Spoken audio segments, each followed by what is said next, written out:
How do you do? It would be a little unkind to present this picture without just a word of friendly warning. I think it will thrill you. It may shock you. It might even horrify you. So if any of you feel that you do not care to subject your nerves to such a strain, now is your chance to, well, we've warned you.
We'll do it live! Fuck it! Do it live! I'll write it and we'll do it live! Fucking thing sucks! We're doing it live. We're really doing it, Red Band. What is up, everybody? Welcome to the wyattsmetal podcast featuring his pet human, Wyatt, who fills in for him when he doesn't feel like being on camera, like right now. He's going to a spot. All right, go chill. How is everybody doing? Good to see y'all again. No, last week I had to cancel it because my apartment complex is being remodeled? Not remodeled. They're painting it. They're trying to clean everything so they can jump the price up over the summer. So I'm going to try to move around that time. But yeah, I would have been on here and then you've just been heard loud like spraying and noises and shit. And it would have been confusing. Maybe I could have made a fun game of it. But hope you all are doing well. Hope people have seen some concerts, been to some festivals already. where it's festival season is just kicking it up. Welcome to Rockville just happened, right? Yeah, that's the one that everyone is posting their pictures from. All the European ones are just around the corner. We got Maryland Death Fest coming up. I was just looking at tickets for that because people are asking if I still plan on going, and I really want to. And tickets are affordable, yes, but flights been kind of expensive from what I've seen. It was like $500 or something for a round trip, which to me I think is a lot, but I want to go. We'll see what happens. If someone has like a vehicle that can smuggle me in and sneak me across the border to Baltimore, then maybe I could attend. But besides that, we've got Milwaukee Metal Fest coming up at the beginning of June, which I still have not got my confirmations back for. So I'm assuming I'm going to be at that one. Waiting to get confirmation details, but I plan to. And then my band is getting ready to perform at Tolminator this July in Slovenia.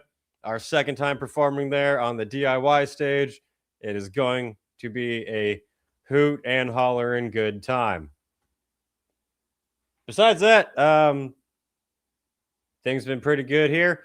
My family came down for Mother's Day, so we had a nice time hanging out in the Long Beach area. We wanted to go adventure around LA, but then we were like, oh yeah, traffic. So we didn't do that, but it was a very nice time. My mom is actually more metal than probably a couple of people watching this. She has been to Vakken. She's been to Hellfest 2 or 3 times. She went to Grasspop. She went to Bloodstock. I think that was it. Oh, she went to Download. So, yeah. My mom is more metal than some of you people, so you got to step it up. So is my grandmother, actually. My over 90-year-old grandmother came to see my band, Dark Insanity, perform at the Rainbow in Hollywood. That was awesome. I'm screaming. Everyone's headbanging. I look up and my elderly grandmother's just like... Appreciate your family. It's the metal thing to do.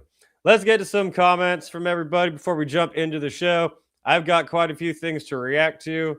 It should be a pretty fun episode. The Horror Wombat first comment says, hey, Wyatt, I have a really terrible joke. What do you call a woman in the mosh pit on her period? Caught in a mosh. Boo this man!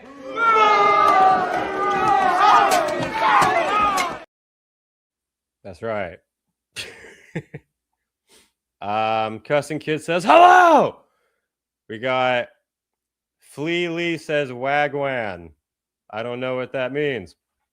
Sharon says, happy Wyatt's Wednesday for everyone who celebrates your Wyatt's metal day of work, a boring day of school, however you celebrate. And she says, hey, Wyatt, how are you liking the Spencer Pratt ads? The reality guy running for mayor of Los Angeles.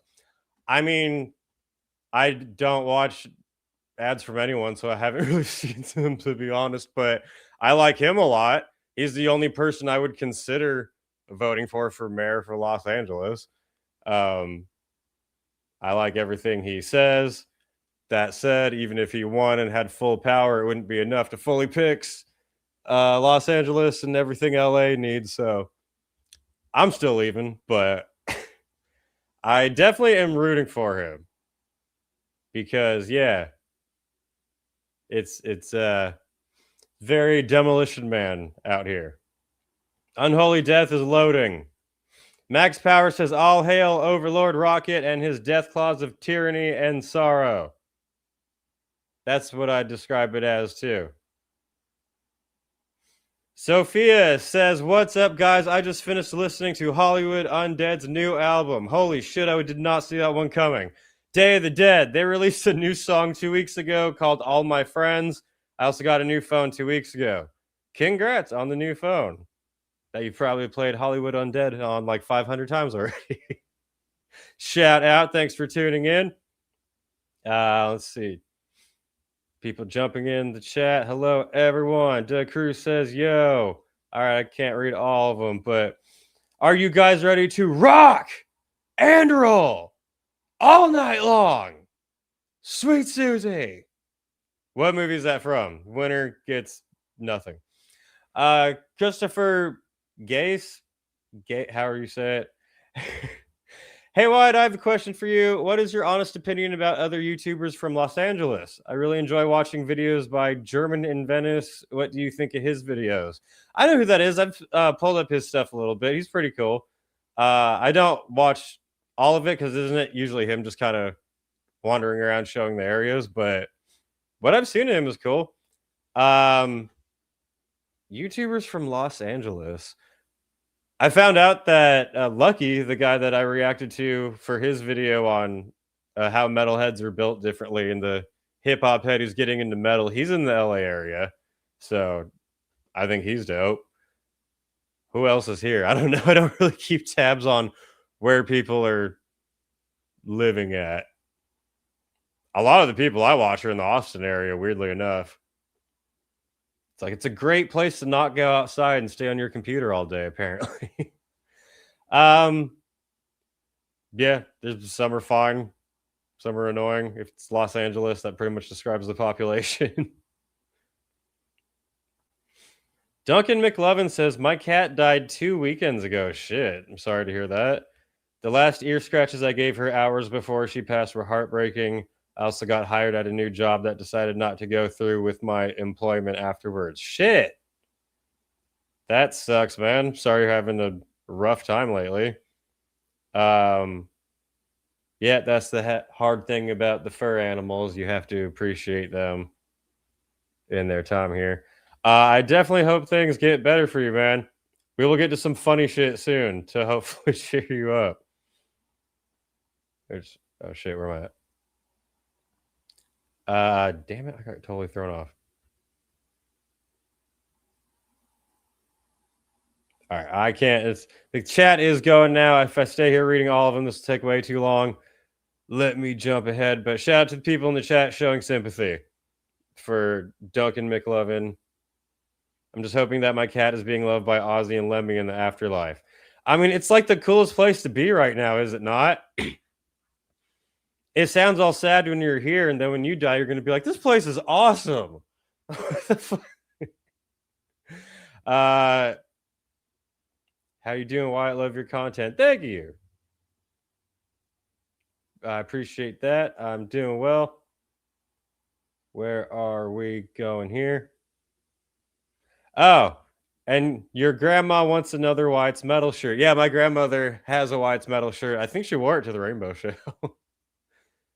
More metal than some of you people. All right, let's jump ahead a bit. Till I find... Oh, here's a good one. Let's do this. You going to Dimmu Borgir in August? Novo is a weird place for them to perform. Yes, I do plan on going to that. Unfortunately, it would have to support Live Nation, which makes it difficult, but I haven't seen Dimmu since 2012, I think, at Vakken when they played with an orchestra. So it might be hard to beat that. But them touring with Hypocrisy and Suffocation is fucking awesome. Yeah, I'm going to go to that one. I checked out the video for their latest song, whatever it's called, and it was actually really good. I liked it. So I'm looking forward to the album. Hopefully it's better than the last like 3 that came out. And yeah. DragonForce will never make an album as good as their first 3. The tank is drained. Well, I don't know, because they have a new member of the band all of a sudden, which could bring us to our first topic real quick. This actually happened the other week, but I couldn't do the show in time. Damn, I have a lot of links pulled up. Where did I put it? DragonForce has a new front woman along with their front man. They did not get rid of their dude singer. It is now a duo project with blue-haired Alissa joining the band full-time, apparently. The rumors are true. I am teaming up with DragonForce. That's right. We had so much fun working together on Burning Heart in the past, And then I also jumped on stage with you guys a bunch of times, and that was super fun too. And it seemed like you guys were loving this as much as we are. So we figured, why don't we just keep doing that? So we've been working together for a while now to bring you some amazing new music that we are super, super proud of. Yeah, this new album is going to be a new chapter for our lives in terms of our musical journey for DragonForce 2.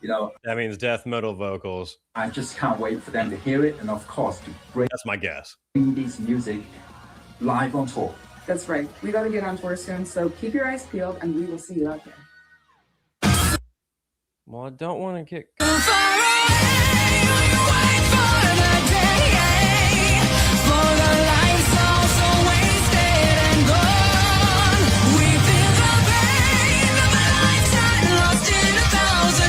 I get the point. But yeah, she's apparently a full-time member of the band. Don't think anybody saw that coming. I do think it could be pretty cool. I'm curious to check it out. She's a very busy person. Her leaving Arch Enemy was not a sign of her slowing down. In fact, she's probably going to be a lot busier. Yeah, for DragonForce, they're a fun band, for sure. I don't even remember the last time I saw them. They're not one that I spin regularly on my own time, but they are a good time live for sure. I'm curious to see what they can do with her. Honestly, I feel like her vocals fit that. Honestly, had more expectations. I mean, that's just one song real quick, so we'll see. Sounds pretty good, says Sophia, even though it's not Hollywood Undead. Shocking. I can't see how two front people could work in terms of like crowd interaction and stuff. There's been bands that do it. 3 Inches of Blood is one that did it well. I do agree that it is kind of difficult. I think it's better. I mean, it just looks better visually when it's one front person, then the other person can be on guitar or bass or whatever. When it's two vocalists, it is a little weird, but that doesn't mean that it can't be done well. But it's funny, I have like one on one side, one on the other side. They have to be really good at their timing. I mean, Lacuna Coil does it, and they do it pretty well, so. It's not impossible. It's just not normal. That sounds terrible, to be honest. Shay says, I wonder if her blue hair is a sign of wokeness. I mean, she's vegan, right? That's 2 strikes. She's definitely annoyingly vegan, but it takes no time at all to figure that out. In terms of if she's woke or not, I honestly don't know. Besides the hardcore vegan stuff, but I mean, I don't follow her regular posts or anything, but I don't think she's really like, going off on any rights issues that weren't animals or anything. I don't know. To be determined. Let's leave it at that. 3 Inches of Blood. Yeah, good band. Damn, I don't think I've seen 3 Inches of Blood live since the Free Ozfest in 2007. Almost 20 fucking years ago. I'm old. Damn. Thanks for reminding me. Shit.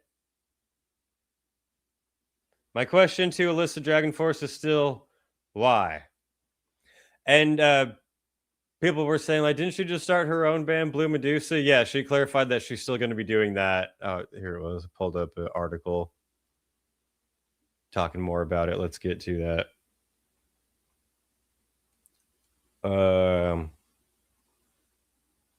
So they already played live.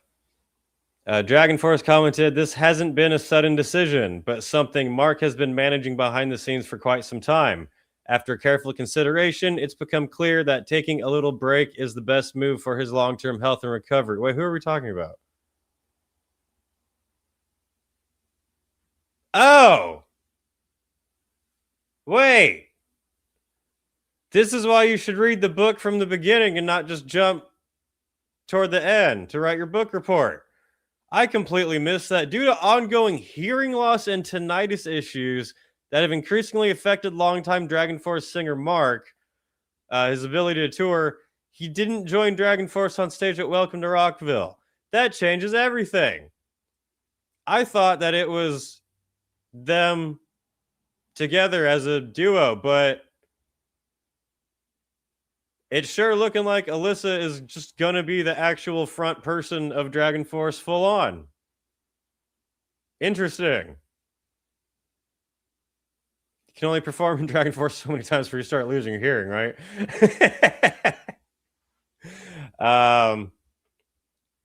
Honestly, I would prefer if it was just Alissa. You might get your wish. Mark had been very hit or miss on the mic for a while. You spoke too soon. It looks like you got what you wanted.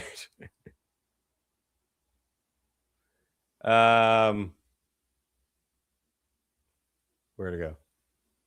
I didn't even know that at all. Anyway, yeah, so that's been working on for a while. We know many of you were looking forward to seeing Mark on stage again with Alissa, but don't worry, we have new music with Mark and Alissa in the works. That doesn't mention him coming out live. In the meantime, Billy, who has been handling additional guitar and backing vocals for DragonForce, will be stepping in to handle the next 2 live performances. He will also be doing it at Sonic Temple. When Alissa was added to the band, DragonForce co-founder Herman Lee said in a statement, Alissa joining the band is an expansion of everything we've done up to this point. 20 years is a long time to do anything, let alone survive the music industry and still be so inspired to continue doing what we love. Imagine playing power metal for 20 years. Together, we will honor what made Inhuman Rampage matter while showing people exactly what where we're going next. Reading is fun. Having Alissa in the room changes everything. She doesn't just sing, she makes all aspects of our music better. And she looks better than our previous singer. And she sounds incredible live. I can't wait for the fans to see her and hear what we have been working on. I bet you Arch Enemy didn't know anything about this. Through her work with everyone from The Agonist to Camelot, she's done a ton of appearances. Arch Enemy and her new Blue Madoo. Why don't you just call it that? Blue Medusa is cool, but Blue Madoo is funnier. If you see them live, you have to chant Blue Madoo. Blue Madoo. Oh, now this is just a fucking PR statement. On her new partnership with DragonForce and pairing her vocal prowess with the band's time-warping precision, that is true, Alissa said, I am beyond excited to be bringing such iconic music to life with these amazingly skilled musicians in such a fun and inspiring environment. Notice the key words she decides to use to describe the band. It feels great to showcase all the colors of my voice and utilize all my singing styles in technically challenging, deeply energizing, highly addictive songs. I am so thankful for the amazing support I have been lucky enough to receive from the metal world over this wild career I've built. I want to keep pushing my boundaries and delivering exceptional music and live experiences to the fans that I cherish so much. There you go. Well, very interesting. It sure looks like she's just taking over. She's in that 2-week training period where the person's about to leave, but they're teaching them how to do everything before they take off. Interesting. I'm curious to see and hear how it goes. Vote Blue Madoo no matter who. I didn't say that. You said that. Why is Alissa always replacing blonde singers? Because of wokeness! They're getting rid of all the blondes for these blue-haired vegans. No, I don't know. That is funny, though. I wouldn't have noticed that. So. Probably because of wokeness. Not really. I'm just talking shit.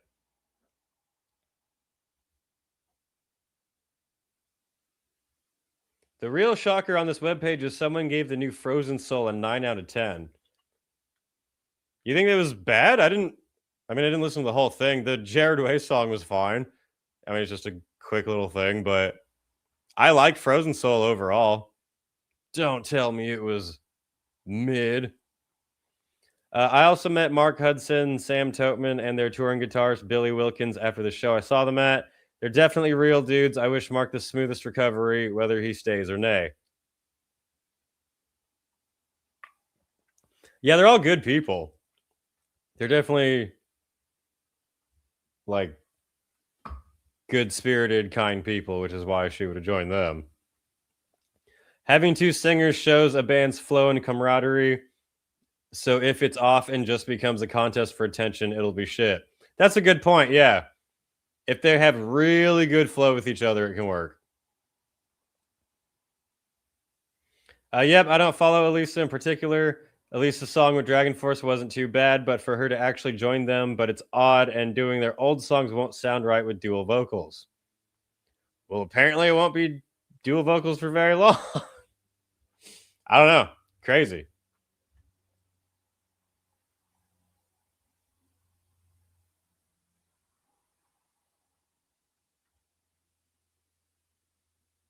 Frozen Soul is sick live. Yes, they are. I have a super chat that I am going to address here. We have a $4.99 super chat from K Jones, who dropped a lot of super chats in the last stream. Says, how much would it cost for you to do a video on a name? I'm 43 and I manage her. Google me, my strange addiction granny. I appreciate that you're a real person and you're dropping super chats in, but I'm not going to be promoting anyone's porn on my channel. So I do appreciate it.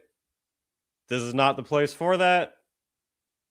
If you drop any more super chats, they'll all be appreciated. And if they don't mention your porn, then I'll be happy to read them when you're talking about everything else. But if you're promoting this, I'm not going to read any more of them, no matter how much it is, even if it's promoting that.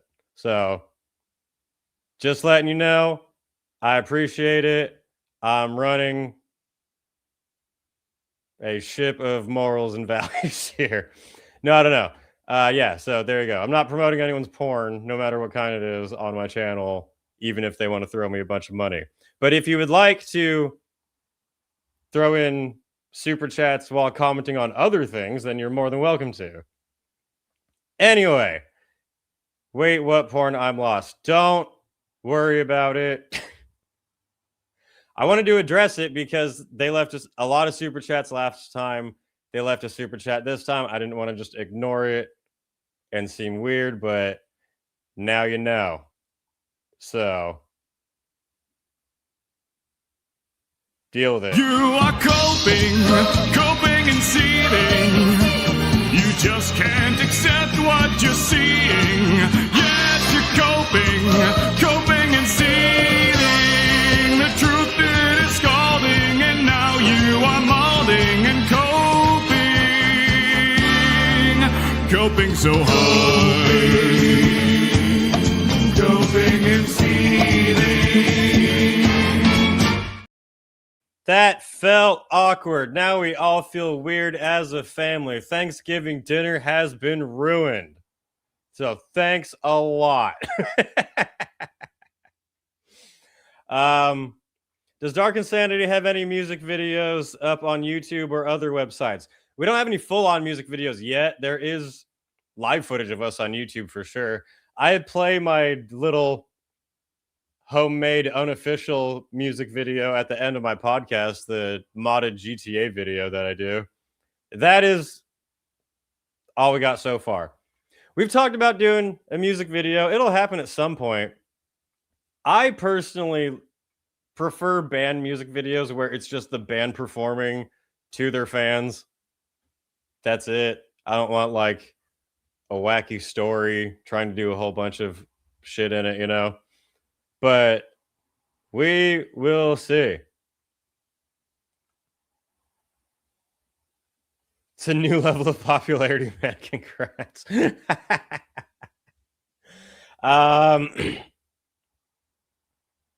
Thanks for canceling Thanksgiving dinner. I was excited for KFC with the Wyatt's Metal fam. Suffocation.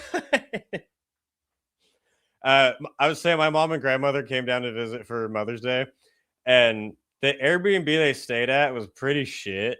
It was really old and not perfectly clean.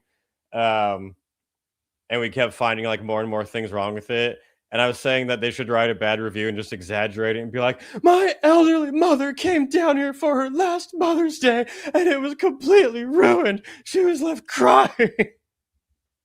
My mom's probably too nice to write that, but I would have.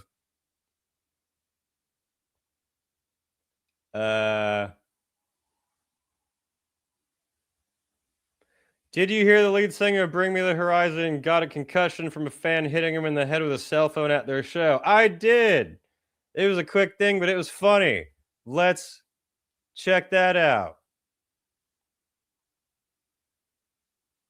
Wait, no. Azure Blue says, wait, guys, did I make anyone feel awkward? I'm sorry, I'm not fully with it tonight. No, you didn't do anything at all. No, I was talking to the super chat person who, yeah. Sometimes you got to lay down the law. Let's watch someone get hit in the face with a phone. It'll be funny. Unfortunately, this is an issue that's happened far too often where you have Bring Me the Horizon frontman Ollie Sykes, who I just saw perform at Welcome to Rockville, being literally injured by a cell phone being thrown at him on stage. Here's what Ollie had to say about the troubling situation. Bring Me the Troubling. Horizon frontman Ollie Sykes was... I like rock feed. It's just the clickbaity stuff is funny sometimes, and it's not really that big of a deal. Just struck in the head by a flying object during a massive arena show. Wait, where? The troubling situation.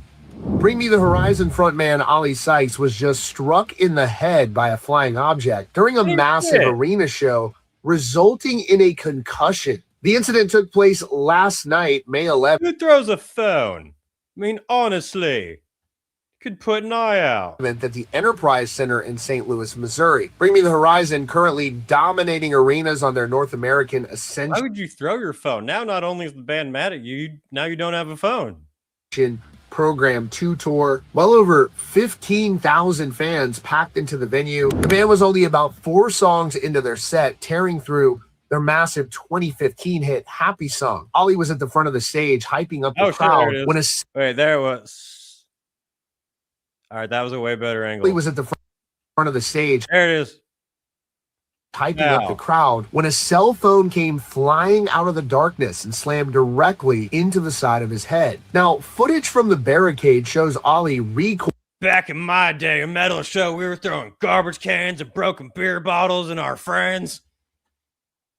This generation is too soft. Boiling in absolute shock. He immediately grabbed his head, understandably furious, and snapped at the crowd, demanding to know who threw the phone at his head. He then picked up the device and lobbed it off stage towards security, and he made a decision that most singers wouldn't make. He tried to keep the show going, but the reality of his head injury... It was a phone. Quickly set in. Fans in the front row reported his temple was visibly swollen with noticeable scratches for the rest of the night. Mid-set, I mean, I guess depending on the type of phone it was, it could be pretty heavy.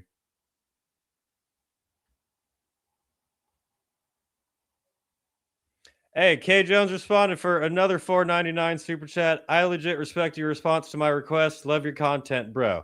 And I respect that. Thank you, sir. That's why I wasn't going to go off and do anything crazy. No, but yeah. See, shout out to you. And you're more than welcome to laugh at artists being hit in the face with phones. I just like, you screw yourself as the person who threw the phone. Because what, you didn't like the band, so you threw the phone. Now you don't have a phone and everyone's mad at you. You have a hell of a video, which, to be fair, like when you post that on TikTok, that's going to go viral, but... $5 super chat from Oatfee Diamond Mind 333 says, are there any Bathory or Celtic Frost albums you consider to be S tier? If so, which ones? I mean, shit, I don't know. I can't.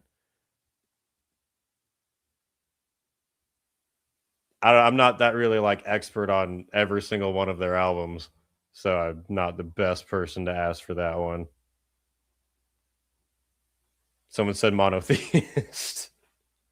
Oh wait, what was the fucking later the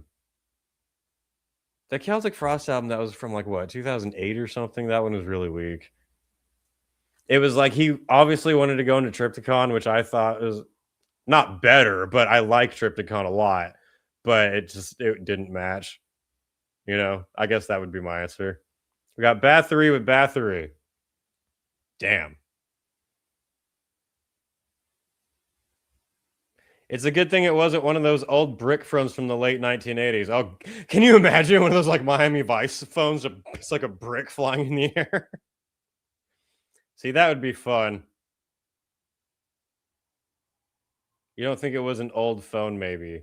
If it was an IKEA, that skull's dent and phone is fine.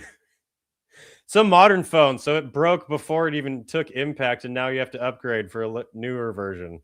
The rest of the night. Mid-set, Ollie had to confess to the audience that he needed their help singing because he was feeling extremely lightheaded. Wow. He was repeatedly seen clutching his head in pain. Things got so concerning that there was an unusual 3 to 5 minute blackout pause between Can You Feel My Heart and Drown, leading fans to a heavy-ass phone.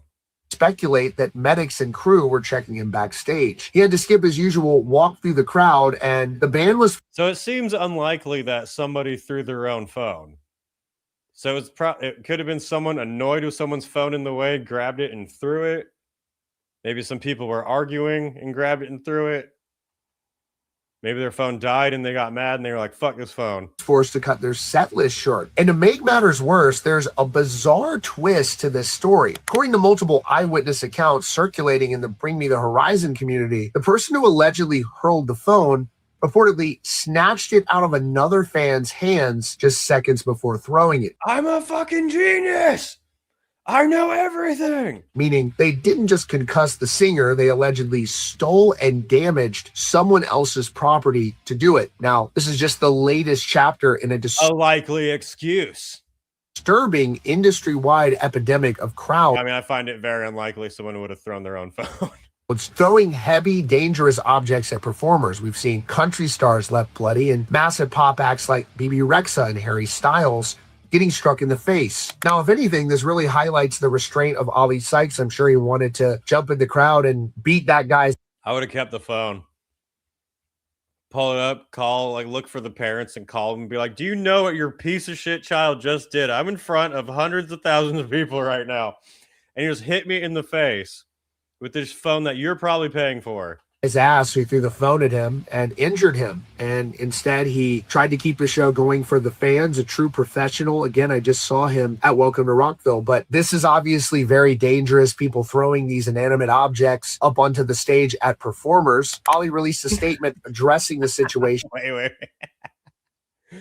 The fan was so into the concept of the band, he literally tried to throw the phone into the horizon. That's why it injured Ollie so bad. He took it too literally. It's like, bring me the horizon. Okay. You see, if you do get concussed, it kind of does, your vision does kind of go in and out of a horizon. So don't be mad at the fan for taking it too literally. Is the phone okay? That is what matters. I was going to share a quick story, actually, with my joke about keeping the phone and calling the parents. One time I went to the Hollywood Improv, and they make you lock your phone up in a case when you go in so you can't film the comedians or anything. It's a small little club that all the big people go to. And he wasn't announced, but Eric Andre came out and performed. And I was sitting right in the front row. And he's picking on a lot of people, and then he comes to pick on me. First thing he says to me is, you have this whole school shooter vibe to you, which I did not appreciate. Just because I'm balding and wear black clothes does not mean that. So thanks, Eric Andre. But he started saying something about my mom, and he's like, your mom is probably cool though, right? Like she probably vapes and like lets you drink and stuff. And I was like, yeah. But he was gonna prank call her, but my phone is in the stupid ass case that they make you lock up. So Eric Andre asked security to come over to unlock my phone. And then he's like riffing on me and making jokes. And we get it unlocked. And then my phone is fucking dead. The battery is fully dead. And I'm just sitting there for a minute, just like my heart sinks. And I look up at him and he like leans over to me and I'm like, it's dead. And his face drops too. And he's like, what? So I fucking ruined this bit for Eric Andre accidentally. I 100% would have let him call my mom. She would have been pissed off. So that is a story of, I guess that I know the experience of ruining a show with your phone. So I understand person who had their phone thrown at the singer's head. What did Ollie say about the flying phone? Writing, bring me the flying phone.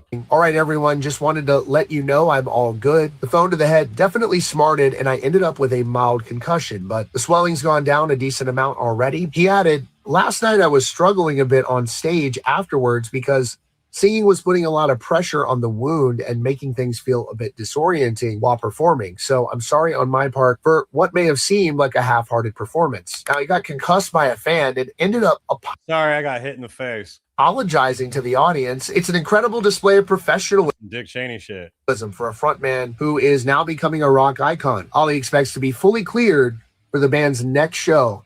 Don't throw shit at bands, even if you're arguing with people. If you're mad at the person because their phone is ruining the show, don't throw it at the singer and actually ruin the entire show. Hey, Sandy's here. What is up?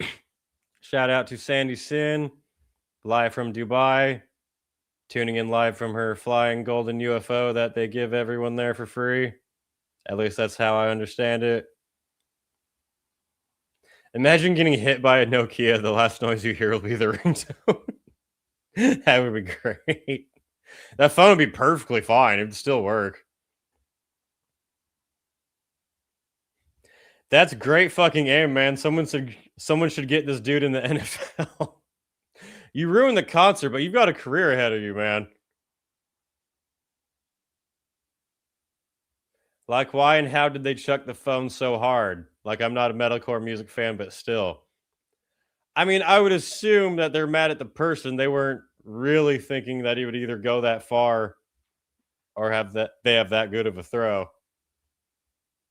But yeah, now they got a career in baseball coming up for him. Remember when bands punched each other on stage? That's what I'm saying. Back when I was getting into metal and rock, the bands were doing cocaine and heroin on stage while breaking bottles over each other's heads. People in the crowd were stabbing each other, driving motorcycles. It was a good time. And now everyone freaks out when a rock star gets hit by a phone. No, don't throw anything as a bands. Mr. Darkmore says, hey, Wyatt, going to turn 27 this Friday. Hey, happy upcoming birthday to you, sir. It all goes downhill from here. Sandy says, I got 5 golden UFOs. Thanks for rubbing it in. We don't, you know what? Move this man!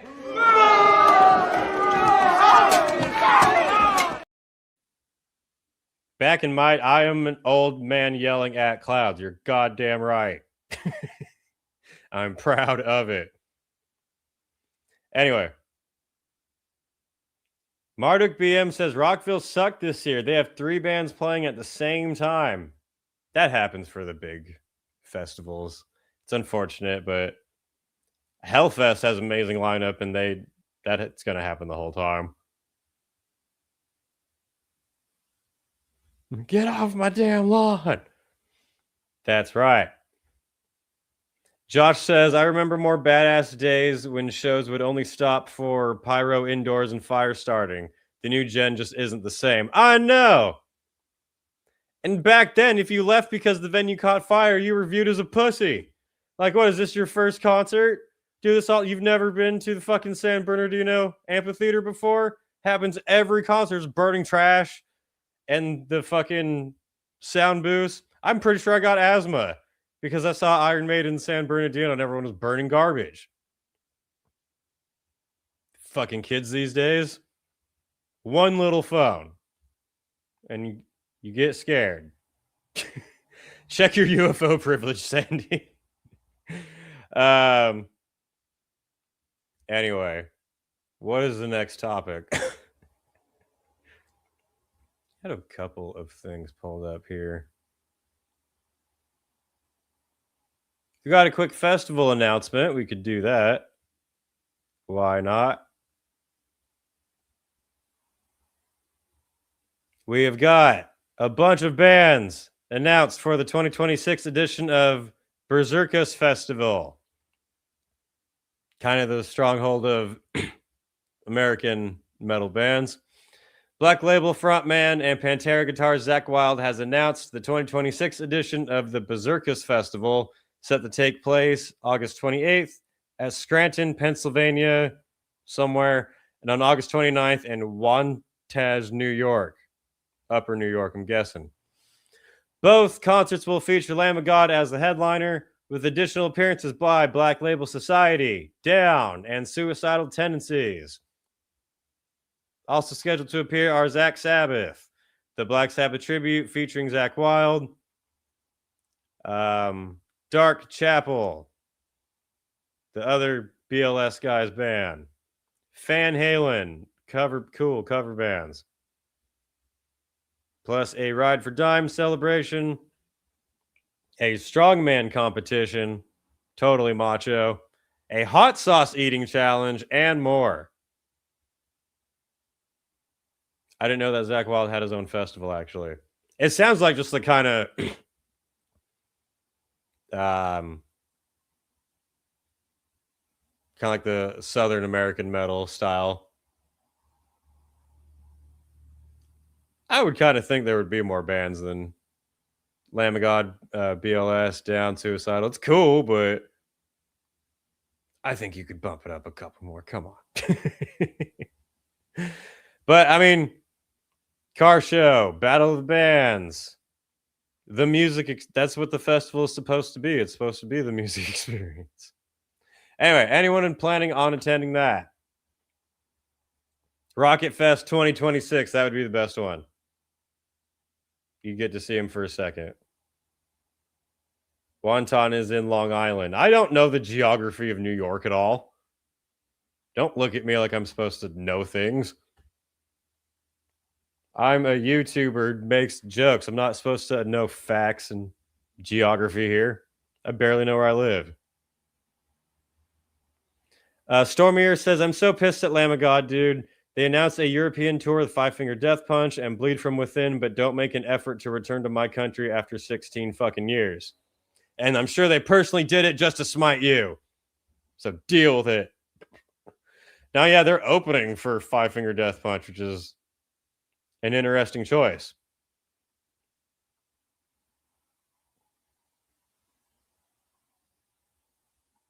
Anyway, yeah. Is Van Halen's Sons band considered metalcore? I don't think so. Wolfgang Van Halen? I don't think it's a metalcore band. I haven't listened to it, but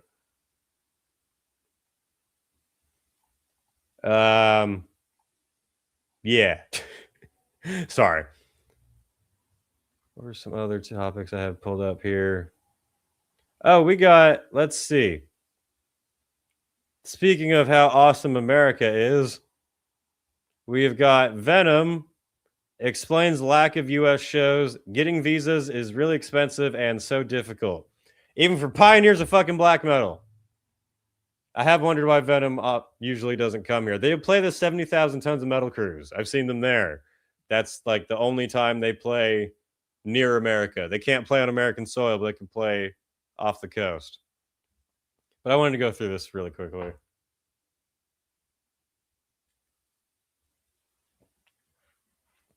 Venom guitarist Rage was asked if there are any plans for the pioneering British black metal band to tour the U.S. in support of its latest studio album, Into Oblivion. Rage says, we were talking about that. The problem that we've got with the States, and it's getting a little worse, so I've heard, is we need to get visas and stuff like that, and they're really expensive. I think it works out between $7,000 and $9,000. And that's just for the 3 members of the band. Obviously, what's happening in the world, fuel prices are going up and stuff like that. And then even with the visas, you're not guaranteed to get in. I mean, I think Cradle of Filth had to delay their tour, and there's been a few bands from Europe that have just not been able to. I know there was a festival, and I think about 20 bands couldn't make it over because they can't get the visas. That was the Metal Threat Festival. The red tape to try and get over. It's all about rock and roll. We just want to come over and put a rock and roll show on and have a good time with fans and new people who get into the music and just express love over the music. Black metal. And it's made to be so difficult. Like, oh, you want to work here? I say no. We just want to come over and play music. It's not work, and it's just so difficult. There's a very simple solution to this. Just get paid under the table. Just don't report it. We're coming over to visit America, then we happen to have our instruments. We are not working, and now we happen to be playing on a stage. He continued, I think it used to be easier for the American bands to come over to Europe, and I think even those European tours, I think Forbidden's just canceled the European tour. I know Anthrax canceled it. One of the major problems is America is so fucking big that you need a tour bus. This is true. And you're looking at, it used to be $1,000 a day for a tour bus, which is a lot of money. And now you'll not get a tour bus for that price. That's why I think a lot of the underground bands, they're the ones out going and touring, because they'll jump in a little freaking RV and they'll just go over and just bash, bash, bash, bash, bash. I mean, that is the rock and roll spirit. And I think that's great because they're sort of keeping the heavy metal legacy still alive. Exactly. While the sort of bigger bands can't get over there. But if we get an invite, we're like vampires. We need to be invited. We can't come over your threshold without an invitation. Wyatt's Metal invites Venom to come play in America wherever they want. There you go. Tell the government I said that. Yeah. Even if they had the visas, it's still setting up the tour, routing it, the fuel costs, like he was saying. Even then, just getting paid for it at all. He added, I mean, we keep getting offers and stuff like that. And then once you talk about visas and stuff like that, promoters go, oh. And we're not going to risk going over on a tourist visa. Yeah, don't pull a Dogma.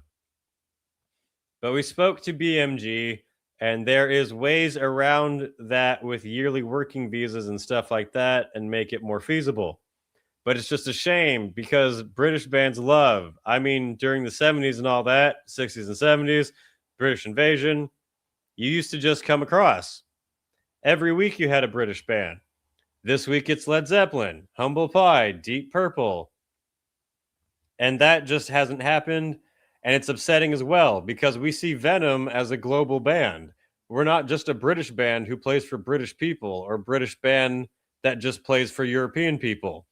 We've got Canada, South America, places like that. I just wish it was 30 years ago and then we wouldn't be having this conversation because we'd be on a world tour. That is kind of crazy. Like if you actively have tours coming up in Canada and South America and you have to just go over the US because they're being a pain in the ass. It started getting expensive about 10 years ago, Rage explained. I remember last time we got the visas and you're sitting in the American Embassy in London for a half a day and you don't just go in and say, what do you want? You go, can I have a visa?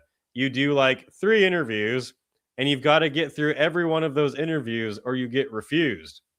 And then you hand your passport over, you pay your money, and then you've got to wait for that to come back with your visa in, and they can take a long time with that. So it's not just a turn up and get a stamp in your visa. It's a long, old process, and it started to get probably harder about 10 years ago.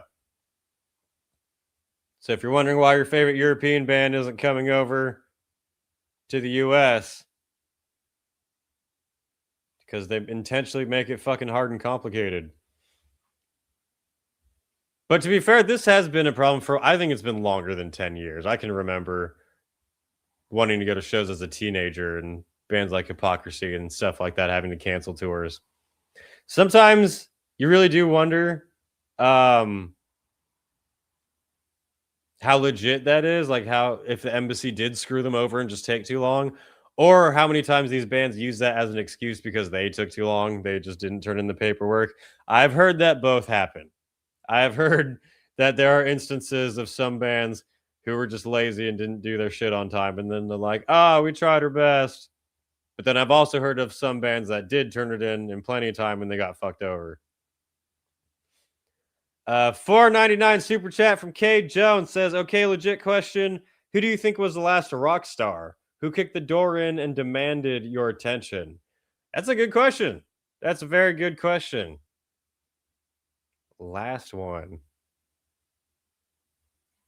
I mean, maybe I'm just showing bias with my age and my generation, but I want to say Marilyn Manson because that's the last one I can think of that was like brought into trials, had those Westboro Baptist protesters, the like insane ones.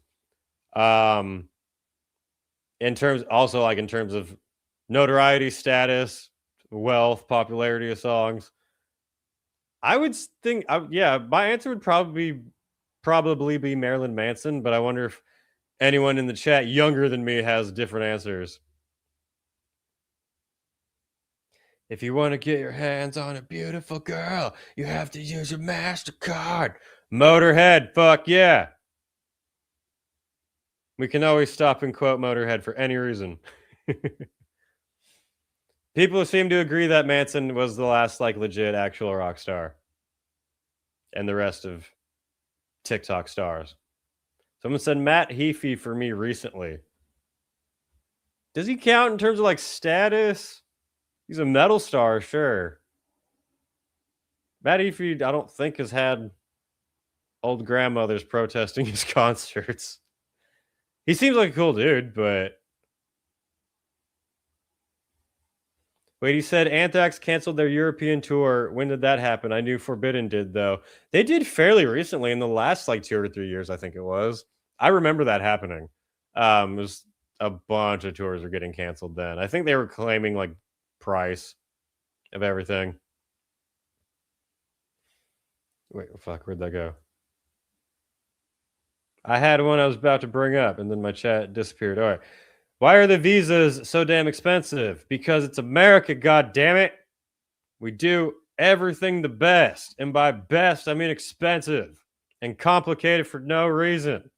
Every single job here has to have 30 people micromanaging it, and they all need to get paid. That's why. Can't just make it simple, where you just hand in your piece of paper and it's looked at and stamped. We have to hand it to someone who makes money to hand it to someone who makes money to hide it, who makes money for someone else to find it. And then if you've been a good boy, then maybe they'll give you your passport. Once you realize that American system is built to intentionally be stupid and complicated, it all lines up. Sophia says, yes, Ronnie Radke is one of the last rock stars. That's pretty fair, honestly, because he's, in current day, when a lot of bands are struggling, he's balling out. Whether you're a fan of him or not, he is, taking private jets to his shows and doing all this shit. Like, I think people who hate Ronnie Radke would even admit that he's balling. I think that's a fair answer, honestly. Maybe Ronnie Radke is up in that spot because he's definitely status-wise, financially, notoriety. Although it's funny, we were all saying last rock star was Marilyn Manson when he has, old Christian grandmother protesting. But maybe the latest rock star is Ronnie Radke, and who's protesting him? Stupid teenagers. My, how the tables have crumbled. Or however the saying goes.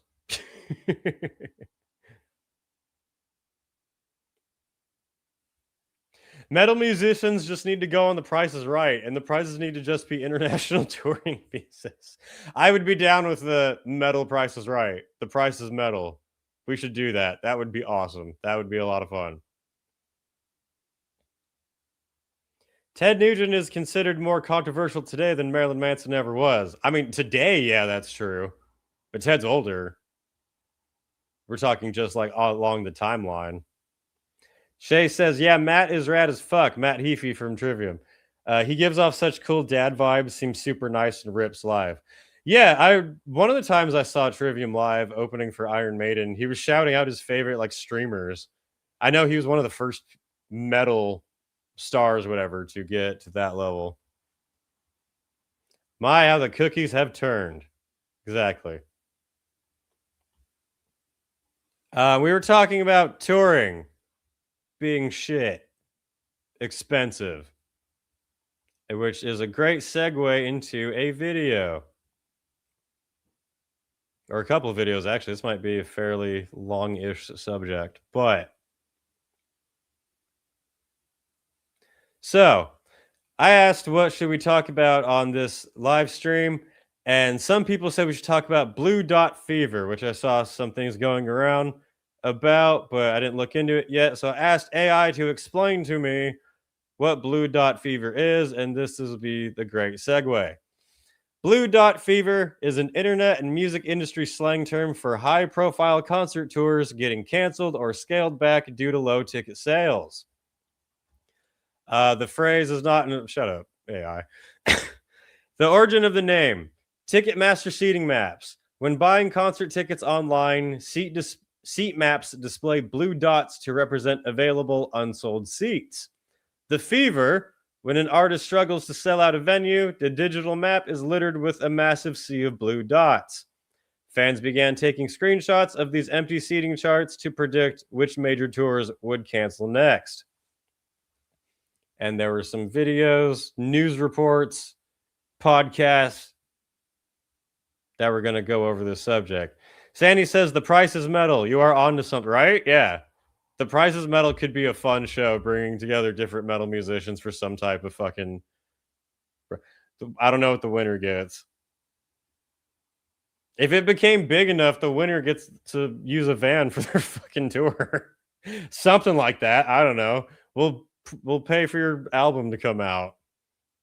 I won't. Someone will, but this could be a good idea. You know, I'm full of really fun ideas for metal. I need my own whole channel where I can like Mr. Beast of Metal to make all these stupid games. Maybe Alex Terrible could be considered the last real rock star. I'm up there. He's definitely high up there in terms of fame. I mean, he's doing that fucking Blood for Blood, getting his ass kicked on live TV. He's definitely doing it big, but I mean, for his genre, there's only so high I think you can go. I mean, for the genre, he's in deathcore. He has this nice big ass house in Florida and this epic bike. He gets his face kicked in on TV. Did he lost his fight for Blood for Blood? Did he lose the fight he did before that? I don't remember. It sure looked like he did. I like it. I think it's funny. People who hate Alex Terrible trying to make fun of him for the bare knuckle boxing stuff, trying to say like he's just acting like a tough guy. And I'm like, well, first of all, he admits that yeah, he does it because this whole like tough guy obsession. He was like a shy little kid and he wants to like do these things that scare him.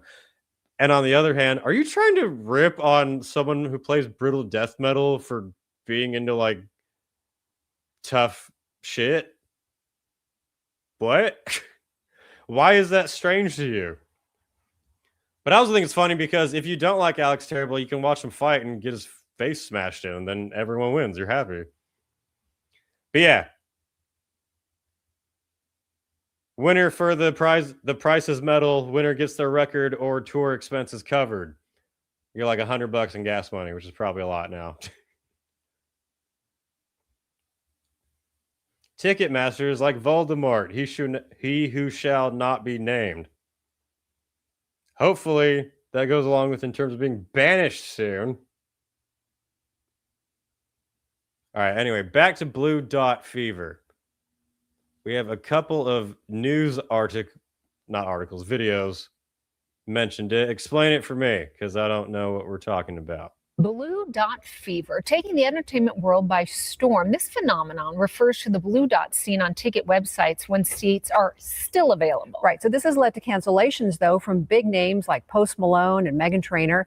8 News Now reporter Ryan Tismaneski speaking with ticket experts about how it's affecting Las Vegas shows.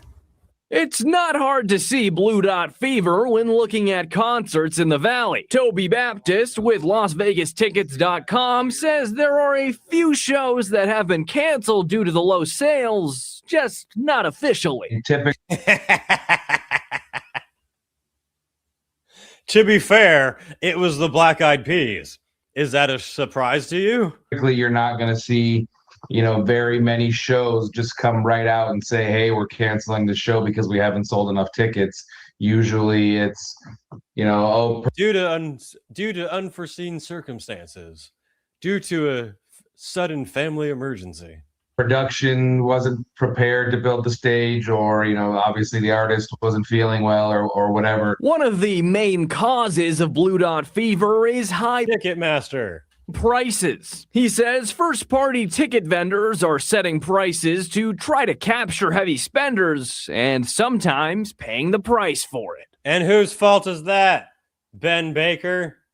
Robbing them blind Baker? It sounds like Blue Fever should be called Ben Baker Fever. Why is this guy shouting? Because loud noises. I'm not yelling, you're yelling. Blue Balls Fever, I hardly know her. Who would have thought that people don't buy overpriced tickets at a time where everything is overpriced? Who would have thought that if the price kept going up, people would eventually just stop paying it? That's crazy. When you take something that maybe 1 or 2 or 3 different people would pay and you try to apply it to 1,000 seats, you're going to run into that problem. Ben Baker. Ben Baby Bitch Baker. But it's not just money. Baptist saying what's causing the effect in Las Vegas is more than just pricing. He says it's also the venues that artists are choosing to perform at. More things are... maybe for Vegas. Vegas is just dying in general. Going to T-Mobile, and more things are going, to Allegiant, and maybe sometimes some of these shows might be better suited in a smaller venue like Mandalay Bay. For example, hey, Mandalay Bay is awesome. That's where Psycho Las Vegas was, and that was such a good time. This upcoming July, but he means that concerts that would be more fitting for like a smaller indoor arena or a smaller indoor like amphitheater are going to these like big arenas. So then obviously there's going to be a ton of space, because if your band can sell 10,000 tickets and you're putting 100,000 venue, it's going to look like you're not selling shit. Concert at Allegiant Stadium nowhere close to sold out. Or this T-Mobile Arena concert in 10 days with plenty of blue dots. Baptist saying people going to shows are starting to catch on to what venues are doing. And they see an event go on sale and they decide right away that's too expensive. Yeah.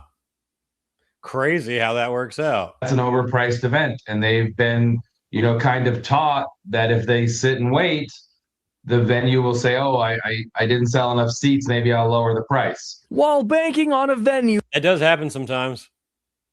Sometimes if you wait for like a couple days before and then check the tickets, you might find some cheaper ones available. Dropping prices can be a gamble. Baptist says the best move is to pay the price that you're comfortable with. Ryan Tismaneski, 8 News Now.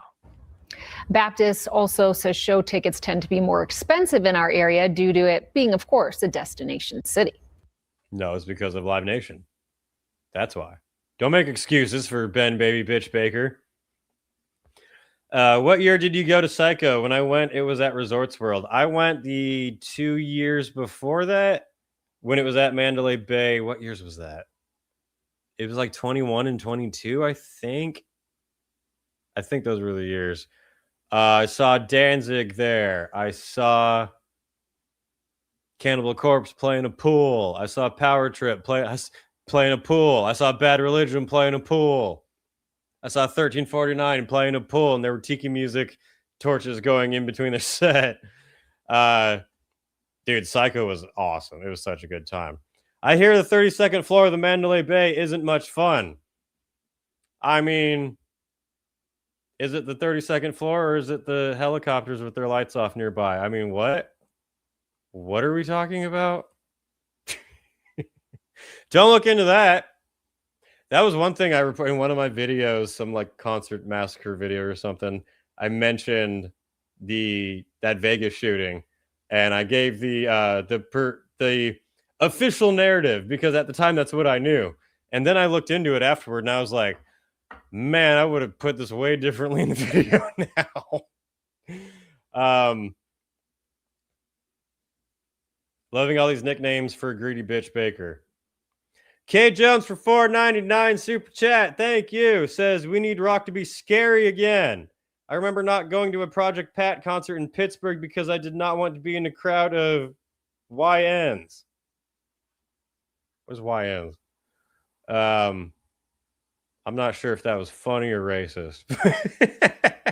Or both. But I mean, it's almost impossible for bands to be scary now unless they're just being scary now is being politically incorrect, which is fucking pathetic.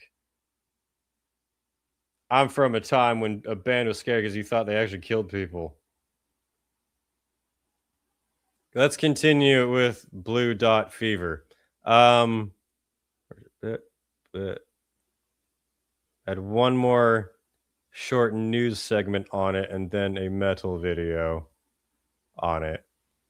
You come to Wyatt's Metal so you can see Watch Mojo and daytime news. Talking about a recent string of A-list artists. By the way, when my mom and grandmother were visiting, my grandmother obviously only watches like cable from 1990s, basically. The CBS, Fox, all of, what all old people watch. She has no idea about YouTube and stuff on there. But when they were visiting, I was pulling up a couple videos and we were watching Nick Shirley going into Oakland and just showing how like disgusting and trash and homeless it is. And my grandmother goes like, boy, you never see this on like the normal TV or anything. And I was like, yeah, there's a reason for that. Canceling entire tours. Have you seen this? I have seen this a lot. The musicians often say it's because, they want to spend more time with their family or, they got a pimple on their nose. Their throat something hurts like that. sometimes. Yeah. I've definitely used the Dark Insanity is canceling shows because I have a pimple. I can't let people see me like that. Sandy says, I always wanted to go to Psycho Fest on my bucket list. Well, it's been gone for a couple years now. Hopefully it comes back. I've heard rumors and whispers from faraway lands that it's been discussed, but nothing to be like, hang on, guys, like it might be. I've heard that the people who ran it would like to do it again. Besides that, fuck knows if it actually happened. Vegas is just goddamn expensive. I wonder if Psycho would come back in a way that wasn't in Vegas. It might just be easier to do that. Yeah, it was at that Resorts World for 1 year, and Resort World didn't like them. But it was a fun time. I loved that how mixed up the lineup was because I saw Mayhem, and then I saw Jizza from Wu-Tang Clan, and then who else played? I can't even remember. Everyone was on drugs. It was basically, Fear and Loathing at Psycho Las Vegas is what it was. Psycho Las Vegas is going to take over the town of Prim. That would be awesome. I would be so down for that. And When We Were Young and Sick New World and bring back Psycho Vegas. And I think those festivals more or less struggle financially. So if they're struggling financially at an empty fucking parking lot, how do you think it is renting out one of the casinos? Do you like Witch House Wyatt? I don't know who that is, unfortunately. Every time I hear Blue Dot Fever in my head, I just hear it to the tune of Cat Scratch Fever. Yeah, same. Which, by the way, Motorhead's cover, that's fucking great. Nick Shirley is the man. I don't care. I think he's dope. I like his content. Rumors says 70,000 tons of metal will move to LA Long Beach. I can't see any possibility of any company moving from Florida to California. That doesn't seem like it's going to happen. I mean, maybe it's a cheaper line comes out that way, but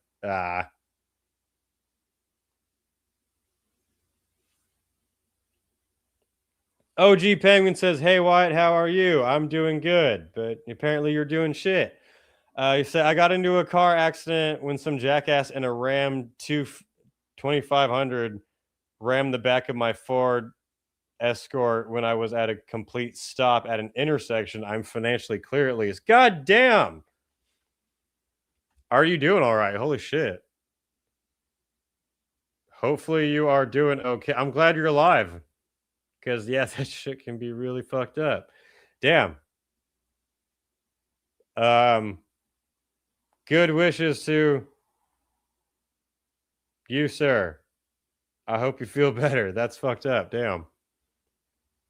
Back to the news on Blue Dot Fever. But some industry experts are speculating it's actually due to low ticket sales. And Good Day's Kendall Green, he takes a closer look. I don't sweat. Spring and summer are normally the prime of concerts. The fuck is that? Season. I love them. I'm a person with a vision impairment. I'm legally blind, so concerts are really important because it's all audio. I'm going to see This fucking stream's getting copyrighted. Joe, spelled D-J-O.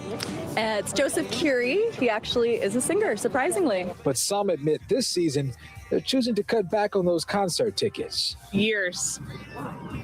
Because it's expensive. There's growing speculation online that plummeting ticket sales are causing artists to either cancel shows within their tours or cancel the tours altogether. That's been happening for a while. A year or two ago, King Diamond was doing a North American tour, and he canceled a couple of shows throughout Canada and the U.S., and all of them were due to unforeseen circumstances. And the circumstances were that it wasn't selling well. Which sucks to say because I fucking worship King Diamond. I don't take any glee from telling you that his tour wasn't selling well, but it wasn't. It's been a rash of a whole bunch of major artists that are playing arenas, canceling. We've had Meghan Trainor cancel her entire tour. Post Malone with Jelly Roll canceling his entire tour. Jelly Roll's big. And he's had to cancel shows? Post Malone canceled several shows, sharing with fans he needed more time to make more music. That's a fucking lie. No one does that. No one's been like, oh, the show's selling well, everything's going good, but I just needed a little bit more time on this album. Post Malone said, hey there, party people. Let me first kick this mofo off by saying, hope everyone out there is having kick-ass day, blah, blah, blah, blah, blah. Looking at the upcoming schedule after Stagecoach, I came to the realization that what we were trying to do and what's possible isn't really lining up.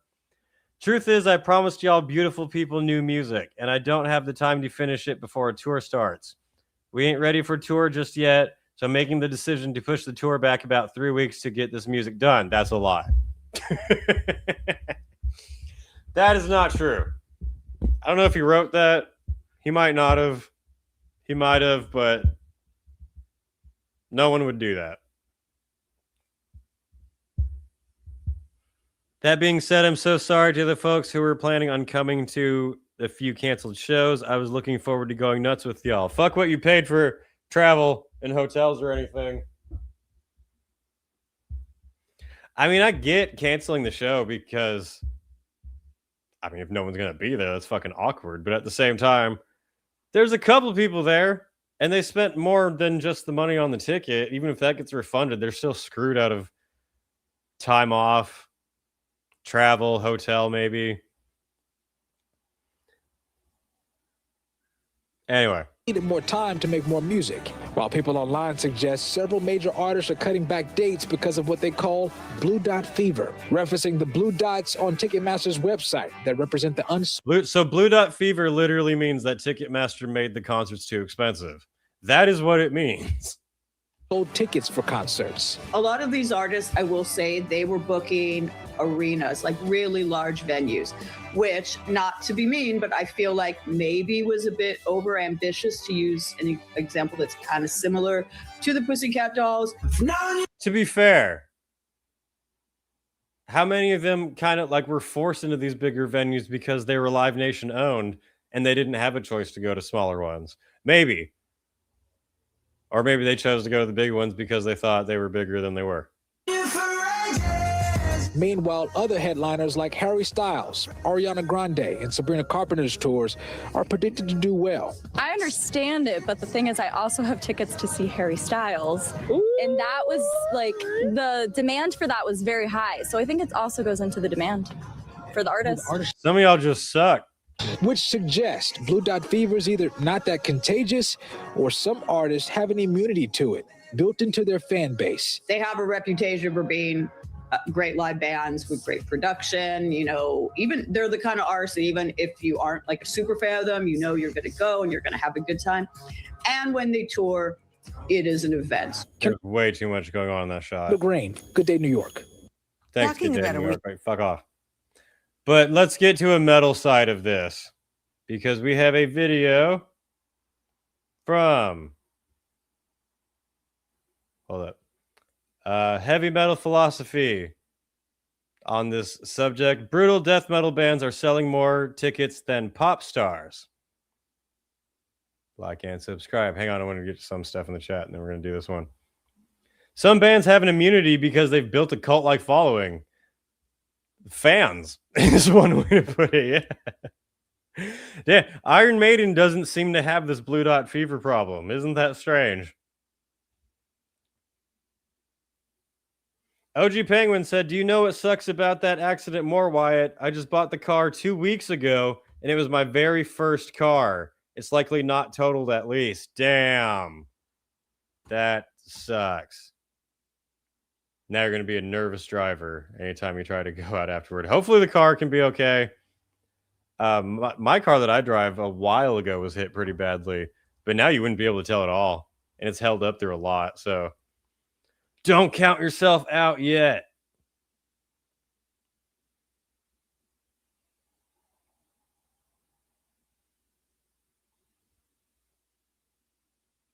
Venues should guarantee payments to bands regardless of how many tickets sell so that cancellations like these don't happen. Sometimes they do. Sometimes they do that. So, yeah. I think that it's kind of like an overall thing for a tour too. Like you have to do a certain amount of shows, otherwise you're not going to get paid however much from the company. King Diamond definitely went to a venue that was bigger for them than they could maintain. That's why the show I was going to go to got canceled. There you go. Yeah. I've seen that too. I've seen some bands in like really big venues. You're like, this makes it look like there's a lot of space in here.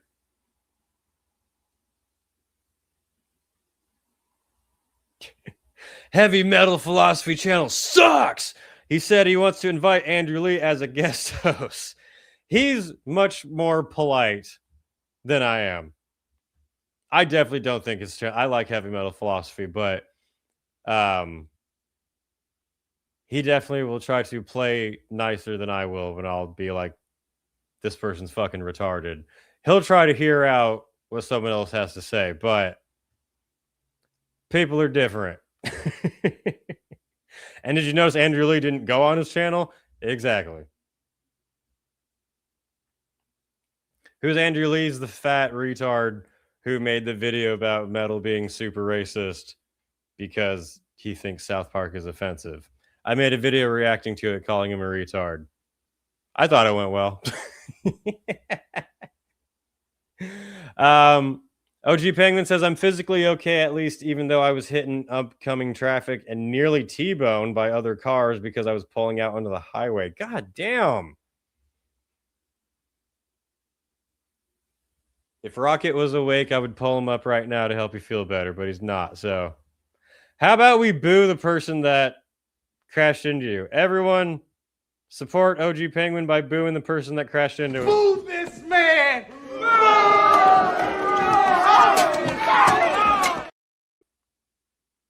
I miss a super.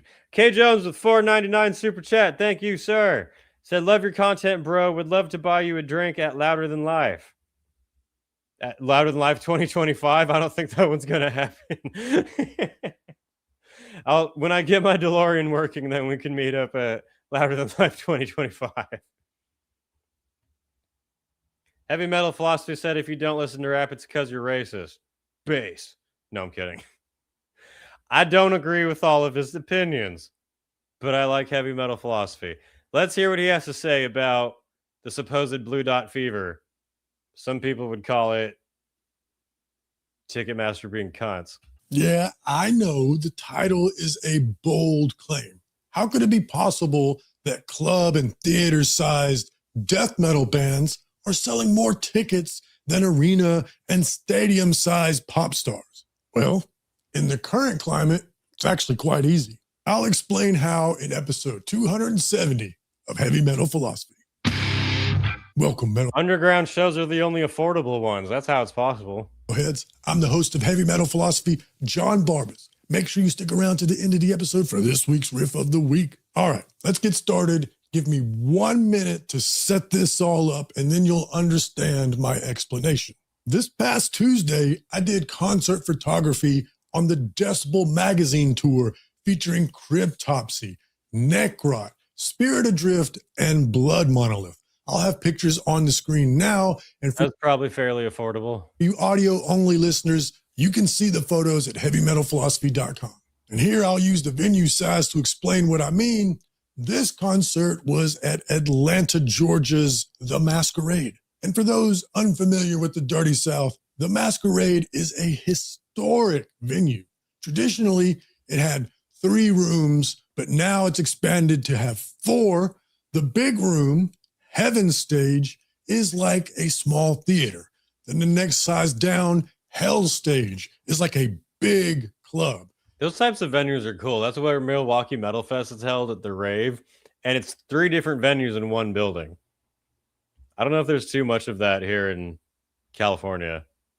And then the next size down, Purgatory, is like a big bar. And now the newly... Yeah, that's the exact same setup as the Rave in Milwaukee. Someone said, I haven't watched this video yet. However, it's not surprising that more people would prefer to see a band like Elephant Sawgage Anal over a pop star like Connor O'Wild. Really dating yourself with that reference. The underground shows at least doesn't get canceled as long as someone doesn't spontaneously die. Or if they get attacked by Antifa. The included Altar Stage is like a small bar. This past Tuesday, Cryptopsy was headlining the Hell Stage, the big club. Meanwhile, that same night, across the hall, for lack of a better term, All That Remains was playing the Heaven Stage at the same time. They're a big band. At the same time? Wait, hang on. Since we're checking out metal channels, can we revisit that one Asian dude from Cali you covered a few months ago? That shit was hilarious. Been wondering how he's been these days. That's who we were just talking about. Andrew Lee, the metal is racist retard. I mean, we can take a gander and see what's going on, but...